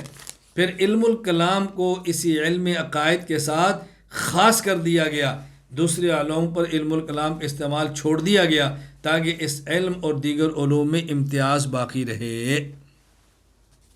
نمبر 4، علامہ تفتازانی رحمہ اللہ چوتھی وجہ بیان فرمائی، فرمائے لأنه انما يتحقق بالمباحثة وإدارة الكلام من الجانبين وغيره قد يتحقق بمطالعة الكتب والتأمل، فرماتے اس لیے کہ علم الکلام ایسا علم ہے جو بولنے سے اور گفتگو سے ثابت ہوتا ہے، بخلاف باقی علوم کے وہ مطالعہ سے بھی آ جاتے ہیں، کتابیں پڑھنے سے بھی آ جاتے ہیں، غور و فکر سے آتے ہیں، لیکن علم الکلام تب آئے گا جب آپ بولیں گے۔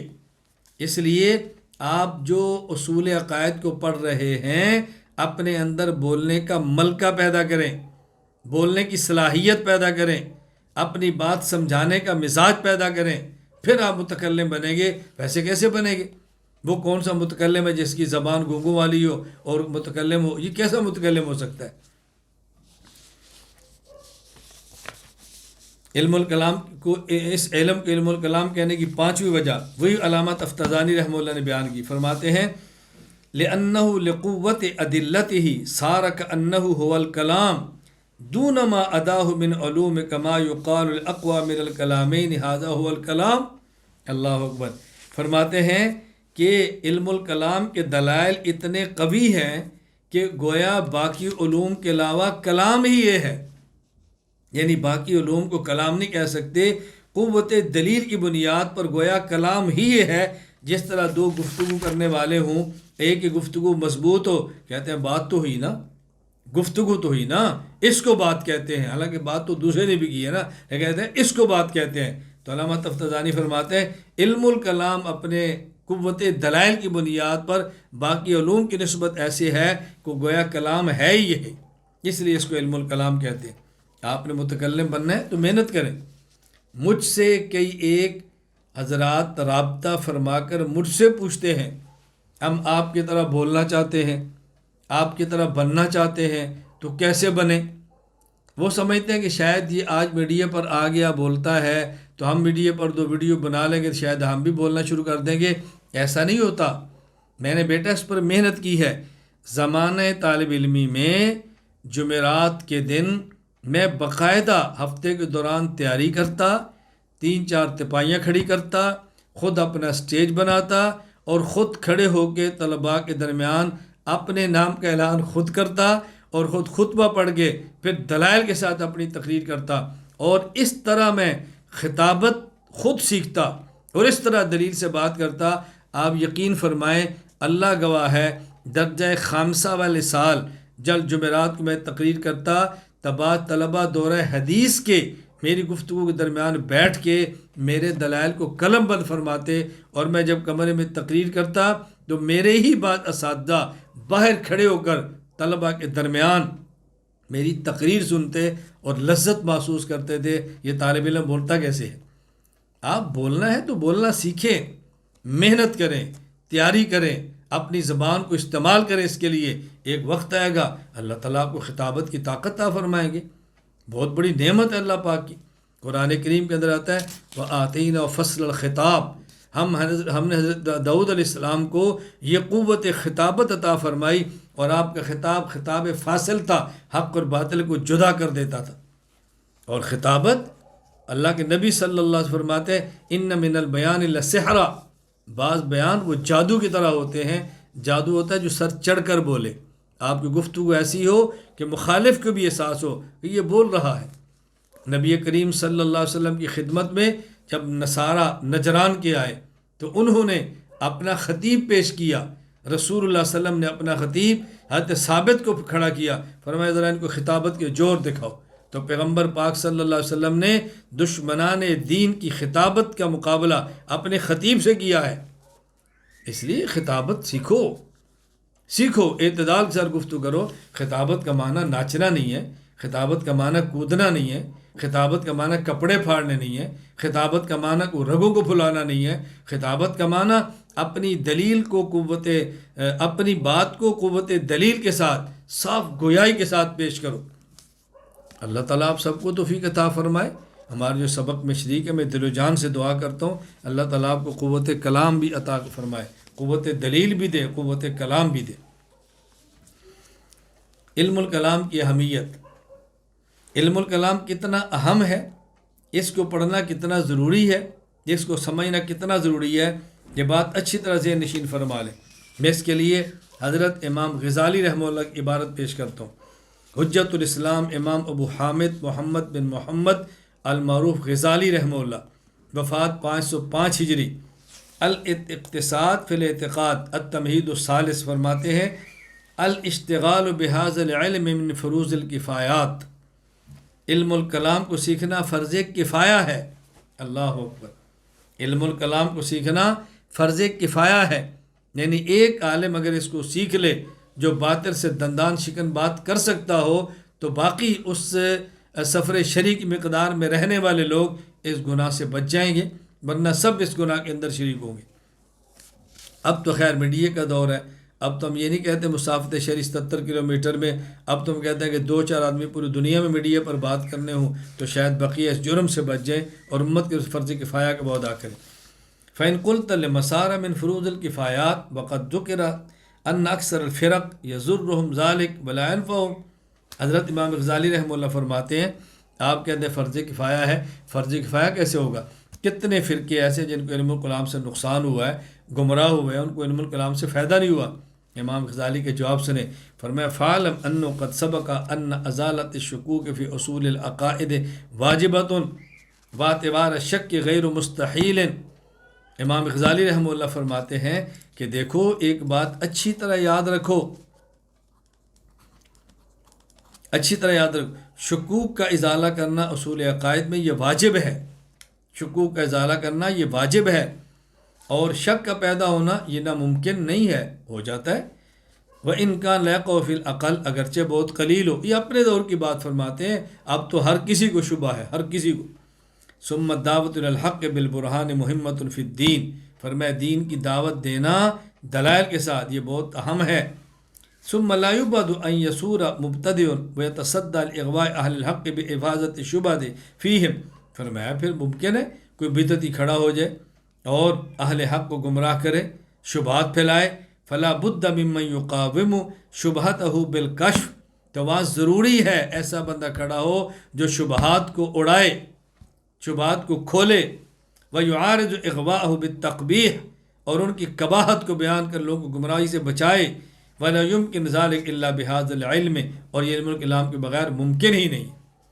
ولا تنفك البلاد عن امثال هذه الوقائع، فرمایا اور یہ ایسی بات ہے کہ اس سے دنیا کے ملک خالی نہیں، ہر ملک میں یہ مصیبت آتی ہے. فواجب ان يكون في كل قطر من الاقطار وسق من الاسقاء، فرمایا ہر کونے ہر جگہ پہ ضروری ہے قائم بالحق، ایک شخص حق کو لے کر کھڑا ہو، مشتغل بهذا العلم، علم الکلام کے اندر مشغول ہو. یقاوم دعاة المبتدعہ، وہ جو بدعتی ہیں ان کے داعین کا مقابلہ کرے. ویستمیل المائلین الحق، اور جو حق سے پھر گئے ہیں ان کو واپس لائے. ویصفی قلوب اہل سنت ان عوارض شبہ، اور اہل سنت کے قلوب کو یہ شبہات سے بالکل پاک اور صاف کرتے. ایسے بندے ہونا ضروری ہے. امام غزالی فرما رہے، آج لوگ امام غزالی کا نام لیں گے، غزالی کے علوم کی بات کریں گے، غزالی کے فلسفے کا تذکرہ کریں گے، غزالی کے نام پہ ادارے بنائیں گے، لیکن امام غزالی نے علم الکلام کی اہمیت کو بیان کیا اور باطل سے دلائل کی بنیاد ٹکرانے کی بات کی ہے، اس کو ہم بھول جائیں گے. امام غزالی رحمہ اللہ کی جو تعبیرات سمجھیں، امام غزالی کا عقائد پر کام سمجھے، امام غزالی جس سے جتنا اہم فرماتے ہیں اس کی اہمیت کے قائل میں بات کریں. علم الکلام کی فضیلت ہم نے بیان کیا، علم الکلام کا معنی، علم الکلام کا موضوع، علم الکلام کی غرض و غایت، علم الکلام کی اہمیت، علم الکلام کہنے کی وجہ. اب سنیں علم الکلام کی فضیلت، باقی علوم میں اس کی فضیلت کیا ہے. علامہ سعد الدین مسعود بن عمر بن عبداللہ تفتازانی رحمہ اللہ، وفات 792 ہجری، شرح العقائد النسفیہ میں فرماتے ہیں وبالجملۃ هو اشرف العلوم، وبالجملۃ هو اشرف العلوم لكون اساس الاحکام الشرعیہ ورئیس العلوم الدینیہ وكون معلوماته العقائد الاسلامیہ وغایته الفوز بالسعادات الدینیہ والدنیویہ وبراہینه الحجج القطعیہ المؤید اکثر بالادلۃ السمعیہ. اللہ اکبر. فرماتے خلاصہ کلام یہ ہے، علم الکلام تمام علوم سے زیادہ عظمت والا ہے. کیوں؟ علم الکلام تمام احکام شرعیہ کی بنیاد ہے، احکام فقہیہ کی بنیاد ہے. نمبر 2، علم الکلام علوم دینیہ، تفسیر، حدیث، فقہ، اصول فقہ، تصوف کا سردار ہے. نمبر 3، علم الکلام اسلامی عقائد کو بیان کیا جاتا ہے. نمبر 4، علم الکلام کا مقصود دینی اور دنیاوی سعادت ہے. نمبر 5، علم الکلام کے براہین ایسے قطعی دلائل ہیں جن میں اکثر کی تائید دلائل نقلی سے ہوتی ہے. دیکھو یہاں وہ بات فرما رہے ہیں جو میں پہلے آپ کی خدمت میں عرض کر چکا ہوں، اس کو بات اچھی طرح سمجھ. امام غزالی کیا یعنی سعد تفتازانی کیا فرماتے ہیں، براہین الحجج القطعیہ، براہین الحجج القطعیہ المؤید اکثر بالادلۃ السمعیہ، یعنی اس کے جو دلائل قطعیہ ہیں عقلیہ، اس کی تائید دلائل سمعیہ سے ہوتی ہے. اصل علم الکلام کی بنیاد عقلی دلائل ہے، یعنی عقائد کے مثبت عقلی دلائل ہیں اور نقلی دلائل اس کے لیے مؤید ہیں. یہ بات اچھی طرح ذہن نشین فرمائیں، الجھن کے اندر کبھی نہیں رہنا. یا ایک سوال اور پھر اس کا جواب سمجھیں.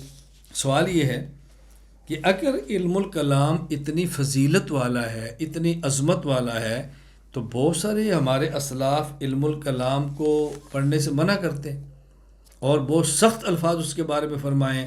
مثلا حضرت امام ابو یوسف رحمہ اللہ یعقوب بن ابراہیم، وفات 182 ہجری، ان کے بارے میں النبراس شرح العقائد میں علامہ عبدالعزیز فرحاروی رحمہ اللہ نقل کیا ہے.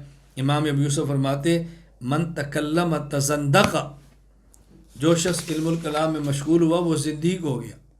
اتنا سخت جملہ کیسے فرما دیا اگر علم الکلام اتنا ضروری ہے؟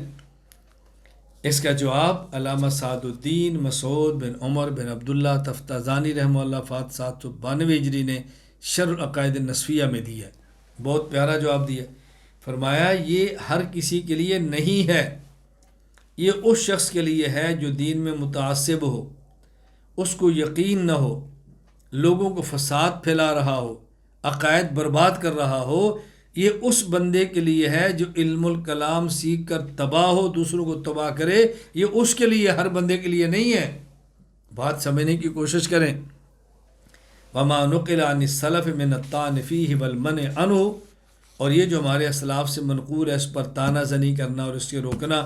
فإنما هو للمتعصب فی الدین، یہ اس شخص کے لیے جو دین میں متعصب اور ضدی ہو، دین میں متعصب اور ضدی ہو. کچھ دن قبل میری ایک ملاقات تھی اور اس میں ایک ترک شیخ تھے اور ایک لبنان کے تھے اور ایک عراق کے تھے.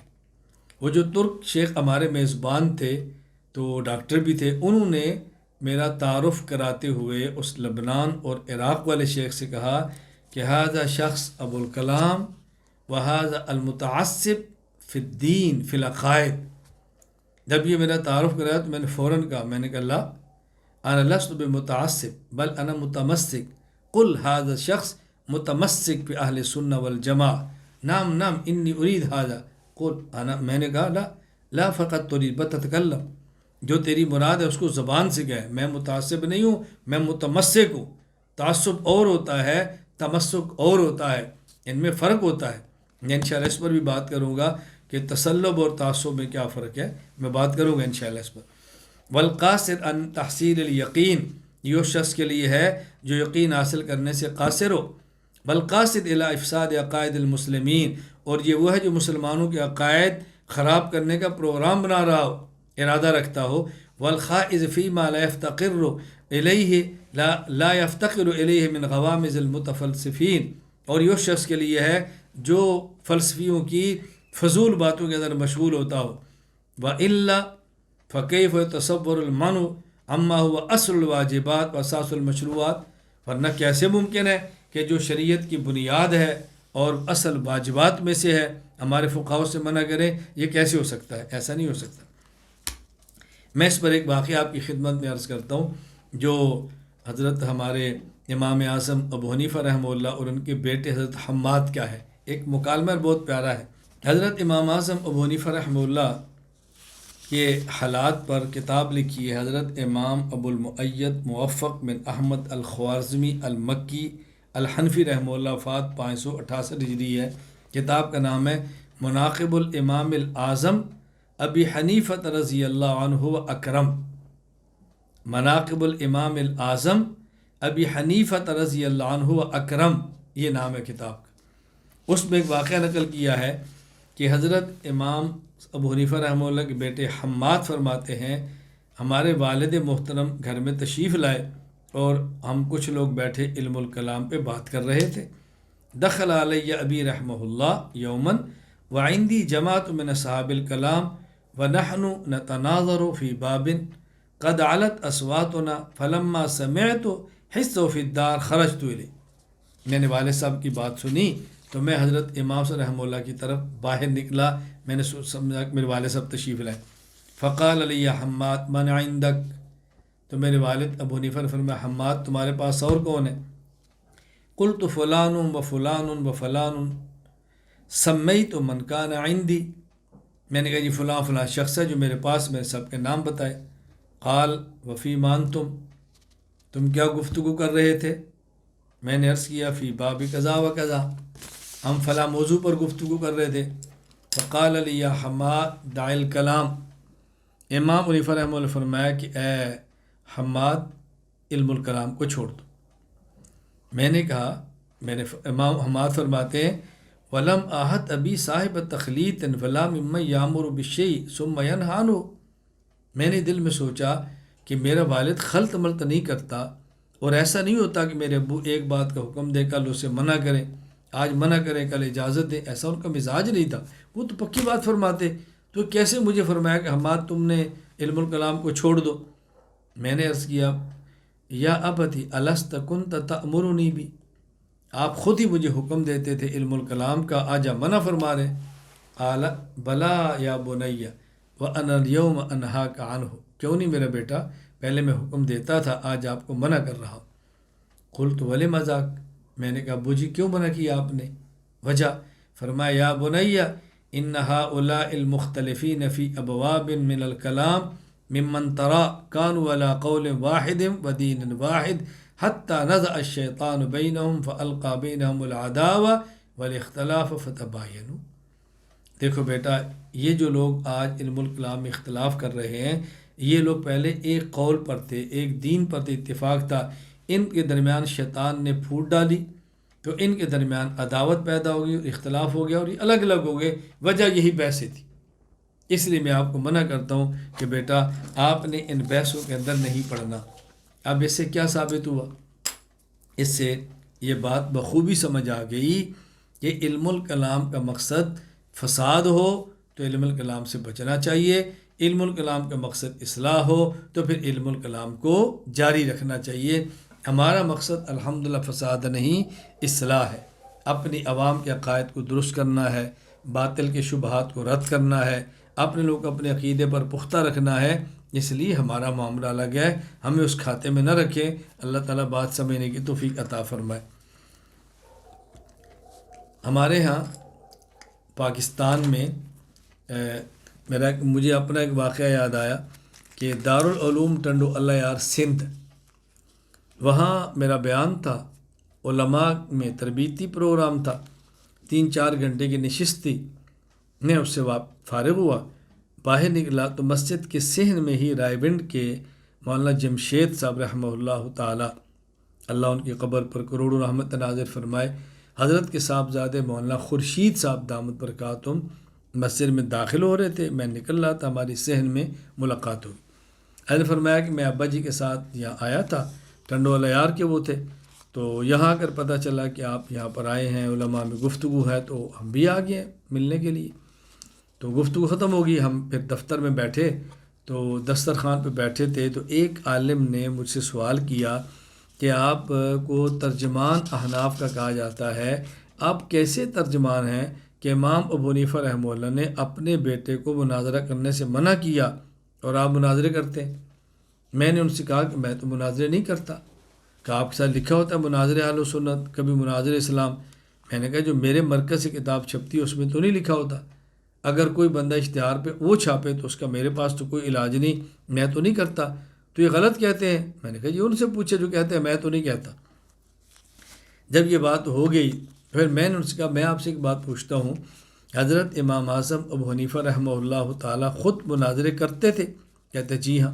تو میں نے کہا پھر اگر مناظرہ کرنا ٹھیک ہے تو بیٹے کو کیوں منع کیا، اور اگر مناظرہ کرنا غلط ہے تو خود کیوں کرتے تھے؟ کہا جی اس کا جواب تو آپ ہی دیں گے نا، آپ نے تو بحث شروع کر دی۔ میں نے کہا بحث نہیں شروع کر دی، میں نے اپنی الجھن ہے جو دور کروانا چاہتا ہوں، میری آپ الجھن دور فرما دیں۔ تو مجھے کہتا ہے نہیں آپ ہی بتائیں اس کا کیا جواب ہے۔ میں نے کہا جواب کیا ہے؟ حضرت امام صلی رحمۃ اللہ علیہ نے بیٹے کو سمجھایا کہ بیٹا ہم اللہ کے لیے کرتے تھے اور تم اپنی ذات کے لیے کرو گے، اللہ کے لیے کرنا ٹھیک ہے اور ذات کے لیے کرنا ٹھیک نہیں ہے۔ تو میں نے کہا میرے بارے میں آپ کا کیا خیال ہے، اگر میں مناظرہ کروں تو اللہ کے لیے کروں گا یا ذات کے لیے؟ کہا جی ہم بدگمان تو نہیں ہوتے۔ تو میں نے کہا پھر آپ کو سوال کرنے کی ضرورت کیا پیش ہے؟ جب آپ بدگمان نہیں ہیں تو آپ کو اتنی پریشانی کیوں ہے؟ خیر ان کے پاس کوئی جواب نہیں تھا۔ پھر میں نے مزید بات عرض کی، میں نے کہا دیکھیں اگر آپ اپنی ذات کے لیے تبلیغ کریں گے تو وہ بھی گناہ ہے، اللہ کے لیے کریں گے تو ٹھیک ہے، اپنی ذات کے لیے جہاد کریں گے تو وہ بھی جرم ہے، اللہ کے لیے کریں گے تو ٹھیک ہے، اپنی ذات اور ریا کے لیے قرآن کی تلاوت کریں گے تو وہ بھی غلط ہے، اللہ کے لیے کریں گے تو ٹھیک ہے۔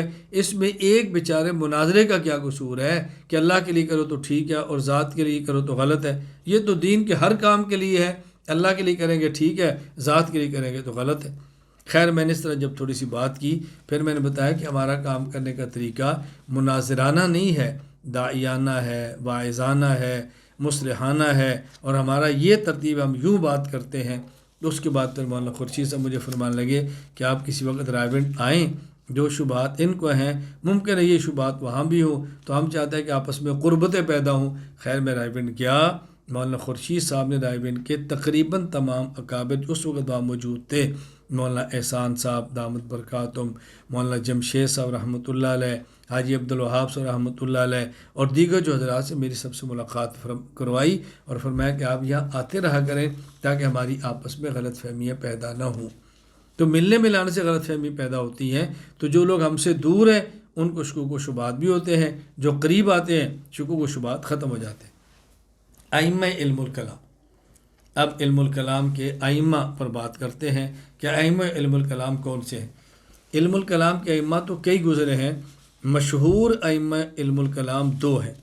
نمبر ایک امام ابو الحسن علی بن اسماعیل الاشعری الحنبلی رحمہ اللہ تعالی، نمبر ایک۔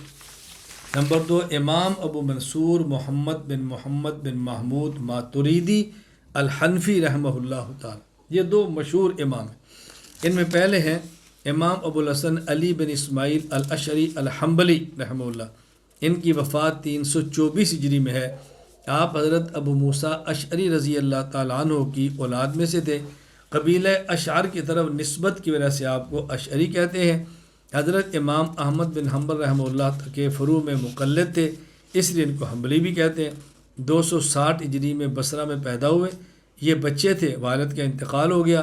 بعد میں ان کی والدہ محترمہ کا نکاح اس وقت کے مشہور معتزلی عالم محمد بن عبدالوہاب بن سلام المعروف ابو علی جبائی، وفات 303 ہجری، ان سے ان کا نکاح ہو گیا۔ اب آپ نے فن مناظرہ اور علم الکلام اپنے سوتیلے والد ابو علی جبائی کی تربیت میں رہ کر حاصل کیا، لیکن آپ طبیعت کے بہت سلیم تھے، بہت اچھے مزاج کے تھے، سلیم الفطرت تھے۔ معتزلہ کی رقیق باریکیاں جو بعید از عقل سے تنگ آئے اور آپ نے ان کو چھوڑ دیا اور مسلک اہل سنت والجماعت کو قبول کیا، اور تا حیات اہل سنت والجماعت کے عقائد کے اثبات اور معتزلہ کے عقائد کا رد دلائل کے ساتھ فرماتے رہے۔ بلکہ ان کا ایک بڑا معروف واقعہ ہے، اس واقعے کو دخل ہے ان کے اعتزال سے اہل سنت والجماعت کی طرف آنے کا، بہت بڑا ایک سبب ہے۔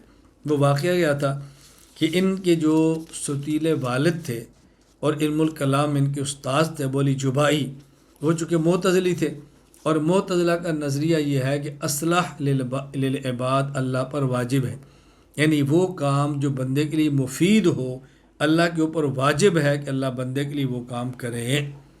جو کام بندے کے لیے مفید ہو اللہ کے اوپر واجب ہے کہ وہ کام کرے، اسی کہتے ہیں اصلاح للعباد، یہ اللہ پر واجب ہے۔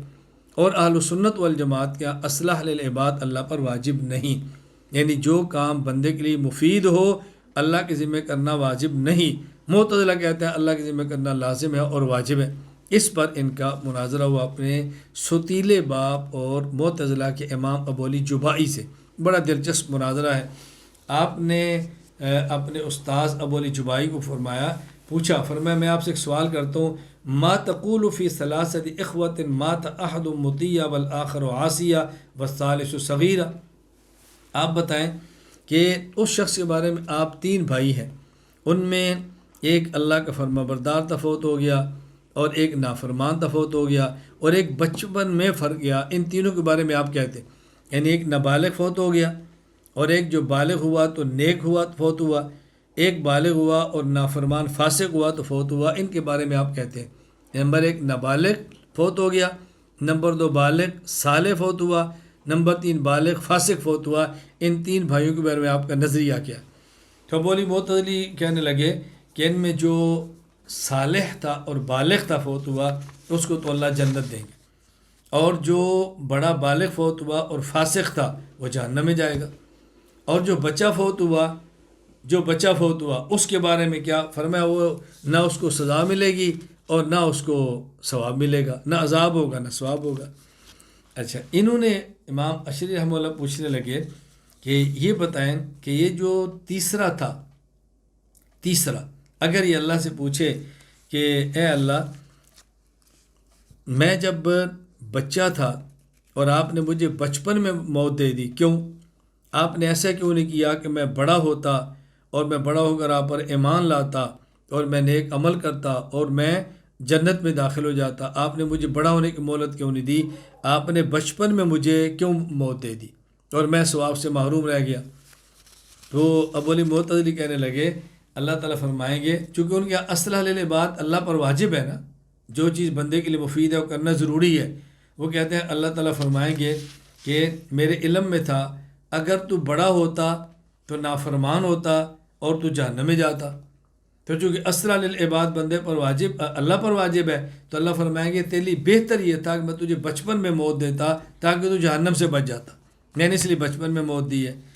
تو حضرت امام اشعری فرمانے لگے اچھا یہ فرمائیں وہ جو دوسرا تھا بالغ ہوا اور نافرمان ہوا اور جہنم میں گیا، اگر وہ اللہ سے پوچھے کہ یا اللہ مجھے آپ نے بچپن میں موت کیوں نہیں دے دی تاکہ میں بڑا ہوتا، نہ نافرمانی کرتا، نہ جہنم میں جاتا، اصل العباد تو اللہ پر واجب ہے، تو اللہ نے وہ اللہ سے پوچھے کہ آپ نے مجھے بچپن میں کیوں نہیں دی موت، میرے لیے تو مفید یہ تھا میں بچپن میں مر جاتا، تو بتائیں اس کا جواب کیا ہوگا؟ ابو علی معتزلی اس پر خاموش ہو گئے اور اس کا کوئی بھی جواب نہیں بن پڑا۔ حضرت امام اشعری رحمۃ اللہ علیہ کا بہت بڑا سبب بنا یہ اعتزال سے اہل سنت والجماعت کی طرف آنے کا، یہ کتنی مضبوط دلیل عطا فرمائی۔ اب یہ عقلی بات ہے نا، علم الکلام ہے نا، عقلی ہے نا، عقل تیز ہوگا تو علم الکلام پہ بات بھی کرے گا، عقل تیز نہیں ہوگی تو علم الکلام پہ بات کیا کرنی ہے، وہ علم الکلام پہ کام کرنے والوں کی بھی مخالفت کرے گا، عقل کم ہے تو مخالفت کرے گا۔ امام اشعری رحمہ اللہ تعالیٰ نے بہت ساری کتابیں لکھی ہیں اور امام احمد بن حنبل کے مقلد تھے، آپ نے 300 کے قریب کتب تصنیف فرمائی، کتنا بڑا امام عالم، اپنے ہاتھ سے 300 کے قریب کتب۔ امام ابو الحسن اشعری رحمہ اللہ تعالیٰ، آپ اندازہ فرمائیں کہ امام احمد بن حنبل رحمہ اللہ کے مقلد فروع میں اتنا بڑا امام ہونے کے باوجود مقلد امام احمد بن حنبل کا تقلید سے پھر بھی نہیں نکلا، 300 کے قریب آپ نے کتب تصنیف فرمائی، ان میں مشہور کتب یہ ہیں: الفصول، الموجز، کتاب فی خلق الاعمال، کتاب فی الاستطاعہ، کتاب کبیر فی الصفات، کتاب فی جواز رؤیت اللہ بالابصار، کتاب فی الرد علی المجسمہ، مقالات الاسلامیین واختلاف المسلین، کتاب فی الرؤیہ، مختصر مدخل الی الشرح والتفسیر۔ اور حضرت امام ابو الحسن اشعری رحمہ اللہ تعالیٰ یہ علم الکلام کے بہت بڑے امام تھے۔ نمبر 2، امام ابو منصور محمد بن محمود ماتریدی الحنفی رحمہ اللہ تعالیٰ، یہ بھی بہت بڑے امام گزرے ہیں۔ ان کی وفات ہے سن 333 ہجری میں۔ آپ ماوراء النہر سمرقند کے گاؤں ہے ماترید، اس میں پیدا ہوئے۔ اس گاؤں کی طرف نسبت کی وجہ سے آپ کو ماتریدی کہتے ہیں۔ معتزلہ کا شدت کے ساتھ رد کرنے کی وجہ سے امام ابو الحسن اشعری رحمہ اللہ کے بعض وہ افکار جن کا دفاع کرنا ادلہ شرعیہ کی روشنی میں مشکل، تو ان کی اصلاح فرمائی اور معتزلہ کی تردید فرمائی۔ اہل سنت والجماعت کے افکار میں راہ اعتدال اختیار فرمایا۔ یہ فروعاً حنفی تھے۔ حضرت امام اعظم ابو حنیفہ رحمہ اللہ تعالیٰ کے مقلد تھے اور آپ نے کتابیں تصنیف فرمائی ہیں، اور مشہور ان کی کتب میں چند ایک نقل کرتا ہوں جو آپ نے کتابیں فرمائیں: تعویلات اہل سنت والجماعہ۔ اب پیچھے مجھ سے غلطی ہو گئی، حضرت امام ابو الحسن علی بن اسماعیل الاشعری حنبلی، ان کی وفات 324 ہجری کی ہے، شاید میں نے غلطی کر دی ہو، ان کی وفات ہے 324 ہجری۔ اور حضرت امام ابو منصور محمد بن محمود ماتریدی، وفات ہے 333 ہجری۔ ان نے چند کتب تصنیف فرمائی۔ تعلیمات اہل سنت والجماعہ بہترین تفسیر کی کتاب ہے، تعویلات اہل سنت والجماعہ یہ تفسیر ہے۔ کتاب التوحید، کتاب رد الاوائل الادلۃ للکعبی، کتاب بیان وہم المعتزلہ، کتاب المقالات، کتاب رد وعید الفساق للکعبی، کتاب رد تہذیب الجدل، کتاب رد الاصول الخمسۃ للباہلی، کتاب رد الامامت لبعض الروافض، کتاب الرد علی اصول القرامطہ، کتاب الجدل۔ آپ محدث زمانہ معروف حضرت امام ابو جعفر طحاوی رحمہ اللہ کے ہم اثر تھے، دونوں حضرات، کیونکہ امام طحاوی رحمہ اللہ 311 ہجری میں فوت ہوئے اور امام اشعری 324 ہجری میں فوت ہوئے۔ امام ماتوریدی 333 ہجری میں فوت ہوئے ہیں، تو ہم زمانہ لوگ ہیں، معاصر آپس میں۔ یہاں یہ دو مشہور ائمہ علم الکلام ہیں، اور مختصر سی 2-3 باتیں یہاں ان کے والے سمجھ لیں۔ پہلی بات یہ سمجھیں کہ عقائد میں ائمہ اربع، اشاعرہ، ماتریدیہ سارے متفق ہیں۔ کیوں؟ یہ تینوں اہل حق ہیں، ائمہ اربع بھی اہل حق، اشاعرہ بھی اہل حق، ماتریدیہ بھی اہل حق، اور یہ سب اہل سنت والجماعت ہیں۔ عقائد کا جو اختلاف ہے، یا وہ اسلام سے نکالتا ہے اور کافر بناتا ہے اور یہ سب مسلمان ہیں، یا عقائد کا اختلاف سنت سے نکال کر بدعت میں لے جاتا ہے اور یہ سب اہل سنت ہے۔ لہٰذا ان کے عقائد میں کوئی اختلاف نہیں ہے، ان کے عقائد یکساں ہے، یہ مسلمان بھی ہیں اور سب اہل سنت والجماعت بھی ہیں۔ ہاں، ان کے درمیان جو اختلاف ہے وہ تعبیرات کے اختلاف ہے، وہ نزاع حقیقی نہیں، وہ نزاع لفظی ہے۔ اس کو اچھی طرح سمجھ لیں۔ میں اب نزاع لفظی کی تھوڑی سی وضاحت کرتا ہوں کہ نزاع لفظی کا مطلب کیا ہے۔ نزاع لفظی کا مطلب کیا ہے؟ نزاع حقیقی میں اختلاف ہوتا ہے نظریات کا، ایک کا نظریہ اور ہو، دوسرے کا نظریہ اور ہو، ایک کا عقیدہ اور ہو، دوسرے کا عقیدہ اور ہو۔ اور نزاع لفظی میں اختلاف نظریات کا نہیں ہوتا، اختلاف تعبیرات کا ہوتا ہے۔ مثلا ایک نظریہ ہے ثواب و عذاب قبر کا، کہ ہم کہتے ہیں ثواب و عذاب قبر ہے، کوئی شخص کہتا ہے کہ ثواب و عذاب قبر نہیں ہے۔ یہ اختلاف حقیقی ہے، یہ نزاع حقیقی ہے۔ اور ایک ہے تعبیرات کے اختلاف، وہ نزاع لفظی ہے، نزاع حقیقی نہیں۔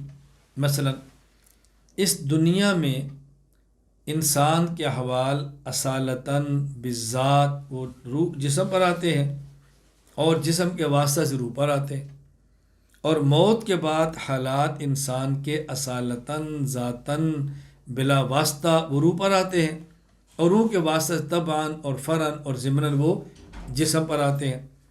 تو قبر میں جو ثواب اور عذاب ہوتا ہے وہ روح اور جسم دونوں کو ہوتا ہے، یعنی اثر روح کو ہوتا ہے اور روح کے واسطہ سے پھر وہ جسم کو ہوتا ہے۔ اب متکلمین اہل سنت والجماعت روح کو روح کہتے ہیں اور جسم کو جسم کہتے ہیں۔ اچھا، صوفیہ حضرات کہتے ہیں کہ موت کے بعد ثواب اور عذاب وہ جسد مثالی کو ہوتا ہے۔ بات سمجھنا، متکلمین کہتے ہیں کہ روح کو ہوتا ہے اور روح کے واسطے جسم کو ہوتا ہے، اور جسد اصلی، جسد عنصری، جسد خاکی کو ہوتا ہے۔ صوفیہ کہتے ہیں کہ ثواب اور عذاب موت کے بعد قبر میں یہ ہوتا ہے، لیکن جسد مثالی کو۔ اب یہ نزاع لفظی ہے۔ نزاع لفظی کیسے ہے؟ سوال یہ ہے کہ صوفیہ جسد مثالی کہتے کسے؟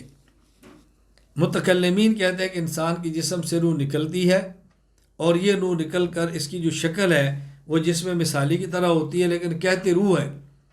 صوفیہ کہتے ہیں کہ انسان کے جسد سے روح نکلتی ہے، اور یہ چونکہ جسد مثالی کی طرح ہوتی ہے، یہ جسد اصلی کی طرح ہوتی ہے، اس کی ہم شکل ہوتی ہے، اس لیے وہ اس روح کو جسد مثالی کہہ دیتے ہیں، اور کہتے ہیں موت کے بعد ثواب و عذاب جسد مثالی کو ہوتا ہے۔ اب دیکھیں، متکلمین بھی کہتے ہیں کہ ثواب و عذاب روح کو ہوتا ہے اصل، اور اس کے واسطہ سے جسم اصلی کو ہوتا ہے۔ صوفیہ کہتے ہیں کہ جسد مثالی کو ہوتا ہے۔ جس کو متکلمین روح کہہ رہے ہیں، صوفیہ اسی کو جسد مثالی کہہ رہے ہیں۔ جس کو صوفیہ جسد مثالی کہہ رہے ہیں، متکلمین اسی کو روح کہہ رہے ہیں۔ تو نام اس کا الگ ہے، لیکن حقیقت ایک ہی ہے۔ جیسے کہتے ہیں نا، عباراتنا شتیٰ و حسنک واحد، عباراتنا شتیٰ حسنک واحد، کہ ایک شخص سے دو کو محبت ہوتی ہے تو عبارتیں اپنی اپنی ہوتی ہیں، لیکن حسن ایک ہے جس کی تعریف کی جا رہی ہے۔ تو چیز ایک ہی ہے، ایک نے نام روح رکھا اور ایک نام جسد مثالی رکھا۔ تو یہ نزاع لفظی ہے، نزاع حقیقی نہیں۔ اسی طرح اشاعرہ اور ماتریدیہ کے درمیان یہ جو اختلاف ہے، یہ نزاع لفظی ہے، نزاع حقیقی نہیں ہے۔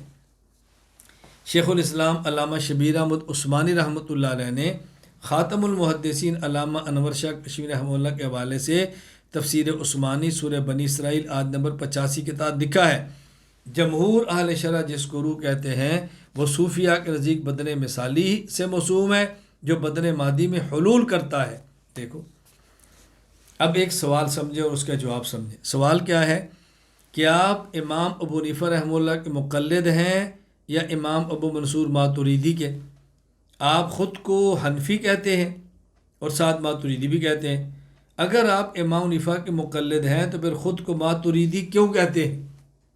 ایک اور بعد اس سوال کو اس انداز میں کہتے ہیں کہ آپ عقائد میں مقلد امام حنیفہ کے تو خود کو حنفی کہتے ہیں، اور نہ آپ مسائل میں مقلد امام حنیفہ کے تو خود کو حنفی کہتے ہیں، فقہ میں ان کی تقلید کرتے ہیں، اور آپ عقائد میں مقلد ہیں ابو منصور ماتریدی کے تو خود کو ماتریدی کہتے ہیں۔ تو کیا تمہارے امام حنیفہ کے پاس عقائد کا علم نہیں تھا کہ تم نے مسائل میں تقلید ان کی ہے اور عقائد میں تقلید دوسرے امام کی ہے؟ جب آپ اچھی طرح ذہن نشین فرما لیں، ہم اصول اور فروع دونوں میں مقلد ہیں حضرت امام اعظم ابو حنیفہ رحمہ اللہ تعالیٰ کے۔ جب ہم کہتے ہیں ہم مقلد ہیں امام حنیفہ کے اصول اور فروع دونوں میں، تو اس کا معنی کیا ہوتا ہے کہ ہم اصول اور فروع میں امام حنیفہ کے مقلد ہیں، یا اصول سے مراد عقائد نہیں بلکہ اصول سے مراد وہ قوانین ہیں، وہ کلیات ہیں کہ جن سے فروع اور مسائل اجتہادیہ کا استنباط ہوتا ہے۔ ہم ان اصول اور فروع دونوں میں مقلد ہیں امام ابو حنیفہ رحمۃ اللہ علیہ کے۔ امام ابو منصور ماتریدی کے ہم عقائد میں مقلد نہیں ہیں۔ اصل کیا ہے کہ اہل اعتزال معتزلہ نے اہل سنت والجماعت کے مقابلے میں جو عقائد گھڑے تھے، اس کا مقابلہ کیا ہے ابو منصور ماتریدی نے اور امام ابو الحسن اشعری نے۔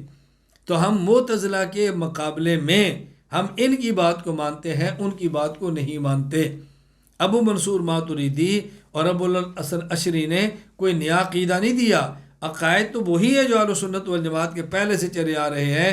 ان کی تعبیرات جو معتزلہ نے کی ہیں، یا ان کے تشریحات جو معتزلہ نے کی ہیں، یا جو معتزلہ نے اہل سنت سے ہٹ کے غلط عقائد اختیار کی ہیں، اس وقت ان کے مد مقابل ماتریدی اور اشعری تھے۔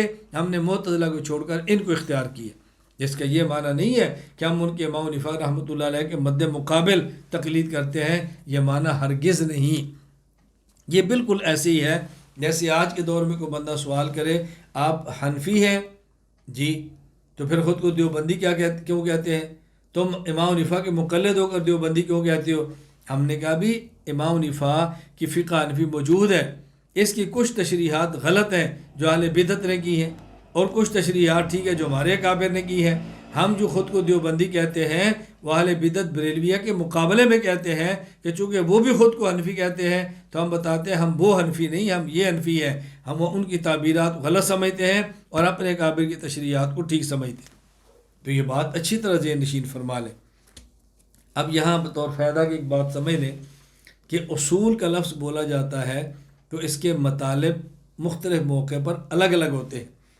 کبھی اصول ان قواعد اور کلیات کو کہتے ہیں جن سے فقہی مسائل کا استنباط ہوتا ہے۔ تو جب فقہ میں کہا جائے نا اصول اور فروع، اس کا معنی ہوتا ہے قواعد اور کلیات، اور فروع سے مراد مسائل مستنبطہ، مسائل مستخرجہ، مسائل اجتہادیہ۔ نمبر 2، اور کبھی اصول عقائد کے لیے استعمال ہوتا ہے اور وہاں فروع اعمال کے لیے ہوتا ہے۔ تو جب علم الکلام میں کہتے ہیں بھی یہ اصول ہے، اس کا معنی کہ یہ علم العقائد ہے، تو یا اصول بمعنی عقائد ہیں اور فروع بمعنی اعمال ہے۔ اور کبھی اصول مطلقاً قواعد کے لیے بولا جاتا ہے، اس سے مراد اس فن کے قواعد اور کلیات ہوتے ہیں، یعنی کوئی بھی فن ہو، صرف کا ہو، نحو کا ہو، تفسیر کا ہو، منطق کا ہو، ان کے قواعد کو اصول کہتے ہیں۔ تو اصول 3 معنی میں بولا جاتا ہے، کبھی اصول سے مراد وہ قواعد جس سے مسائل فقہیہ مستنبط ہوں، اور کبھی اصول سے مراد عقائد اور فروع سے مراد اعمال، اور کبھی اصول سے مراد مطلقاً قواعد جو کسی بھی فن کے قوانین اور قواعد ہوں۔ ایک بات اور سمجھ لیں، چونکہ ہم نے بات کی ہے اشاعرہ اور ماتریدیہ کی جو اہل سنت والجماعت ہیں، اور ان کے مد مقابل تھے فرقہ معتزلہ۔ یہ فرقہ کب وجود کے اندر آیا؟ شرح عقائد نصفیہ میں علامہ سعد الدین تفتازانی رحمہ اللہ وفات 792 ہجری۔ آپ نے لکھا ہے امام حسن بصری رحمہ اللہ، ان کی وفات 110 ہجری میں ہے۔ آپ کی دستگاہ میں ایک شاگرد تھا جس کا نام تھا ابو حذیفہ واصل بن عطا بن غزال، اس کی وفات 131 ہجری میں ہے۔ جب حضرت امام حسن بصری رحمۃ اللہ علیہ نے مرتکب کبیرہ کے بارے میں فرمایا کہ مرتکب کبیرہ مومن ہوتا ہے، کافر نہیں ہوتا، اور مرتکب کبیرہ یہ فاسق ہوتا ہے لیکن ایمان سے نکلتا نہیں، مسئلہ سمجھایا، تو اس واصل بن عطا بن غزال نے ان کے مقابلے میں ایک نیا موقف اختیار کیا کہ مرتکب کبیرہ بڑے گناہوں کرنے والا ایمان سے تو نکل جاتا ہے لیکن کفر میں داخل نہیں ہوتا۔ اس کو منزلۃ بین منزلتین کہا کہ نہ وہ مومن ہے نہ وہ کافر ہے، ایمان سے نکل گیا، کفر میں داخل نہیں ہوا۔ جب یہ نظریہ نے نکالا تو حضرت امام حسن بصری فرمان لگے قد اعتزل ھذا منا، یہ شخص آج ہم سے جدا ہو گیا، اعتزلہ، تو اسی سے معتزلہ، یہ فرقہ معتزلہ کہ یہ اہل سنت سے نکل گئے، الگ ہو گئے، اور یہ خود کو کہتے اصحاب العدل والتوحید، خود کو کہتے اصحاب العدل والتوحید نام رکھا، اور یہ خود کو معتزلہ بھی کہتے تھے۔ اس لیے یہ پہلا شخص تھا کہ جو معتزلی ہوا، اور یہاں سے آگے پھر اس کے ماننے والے شروع ہوئے اور انہوں نے اپنا نام معتزلہ رکھا، یا انہوں نے اپنا نام اہل التوحید اور اہل عدل رکھا۔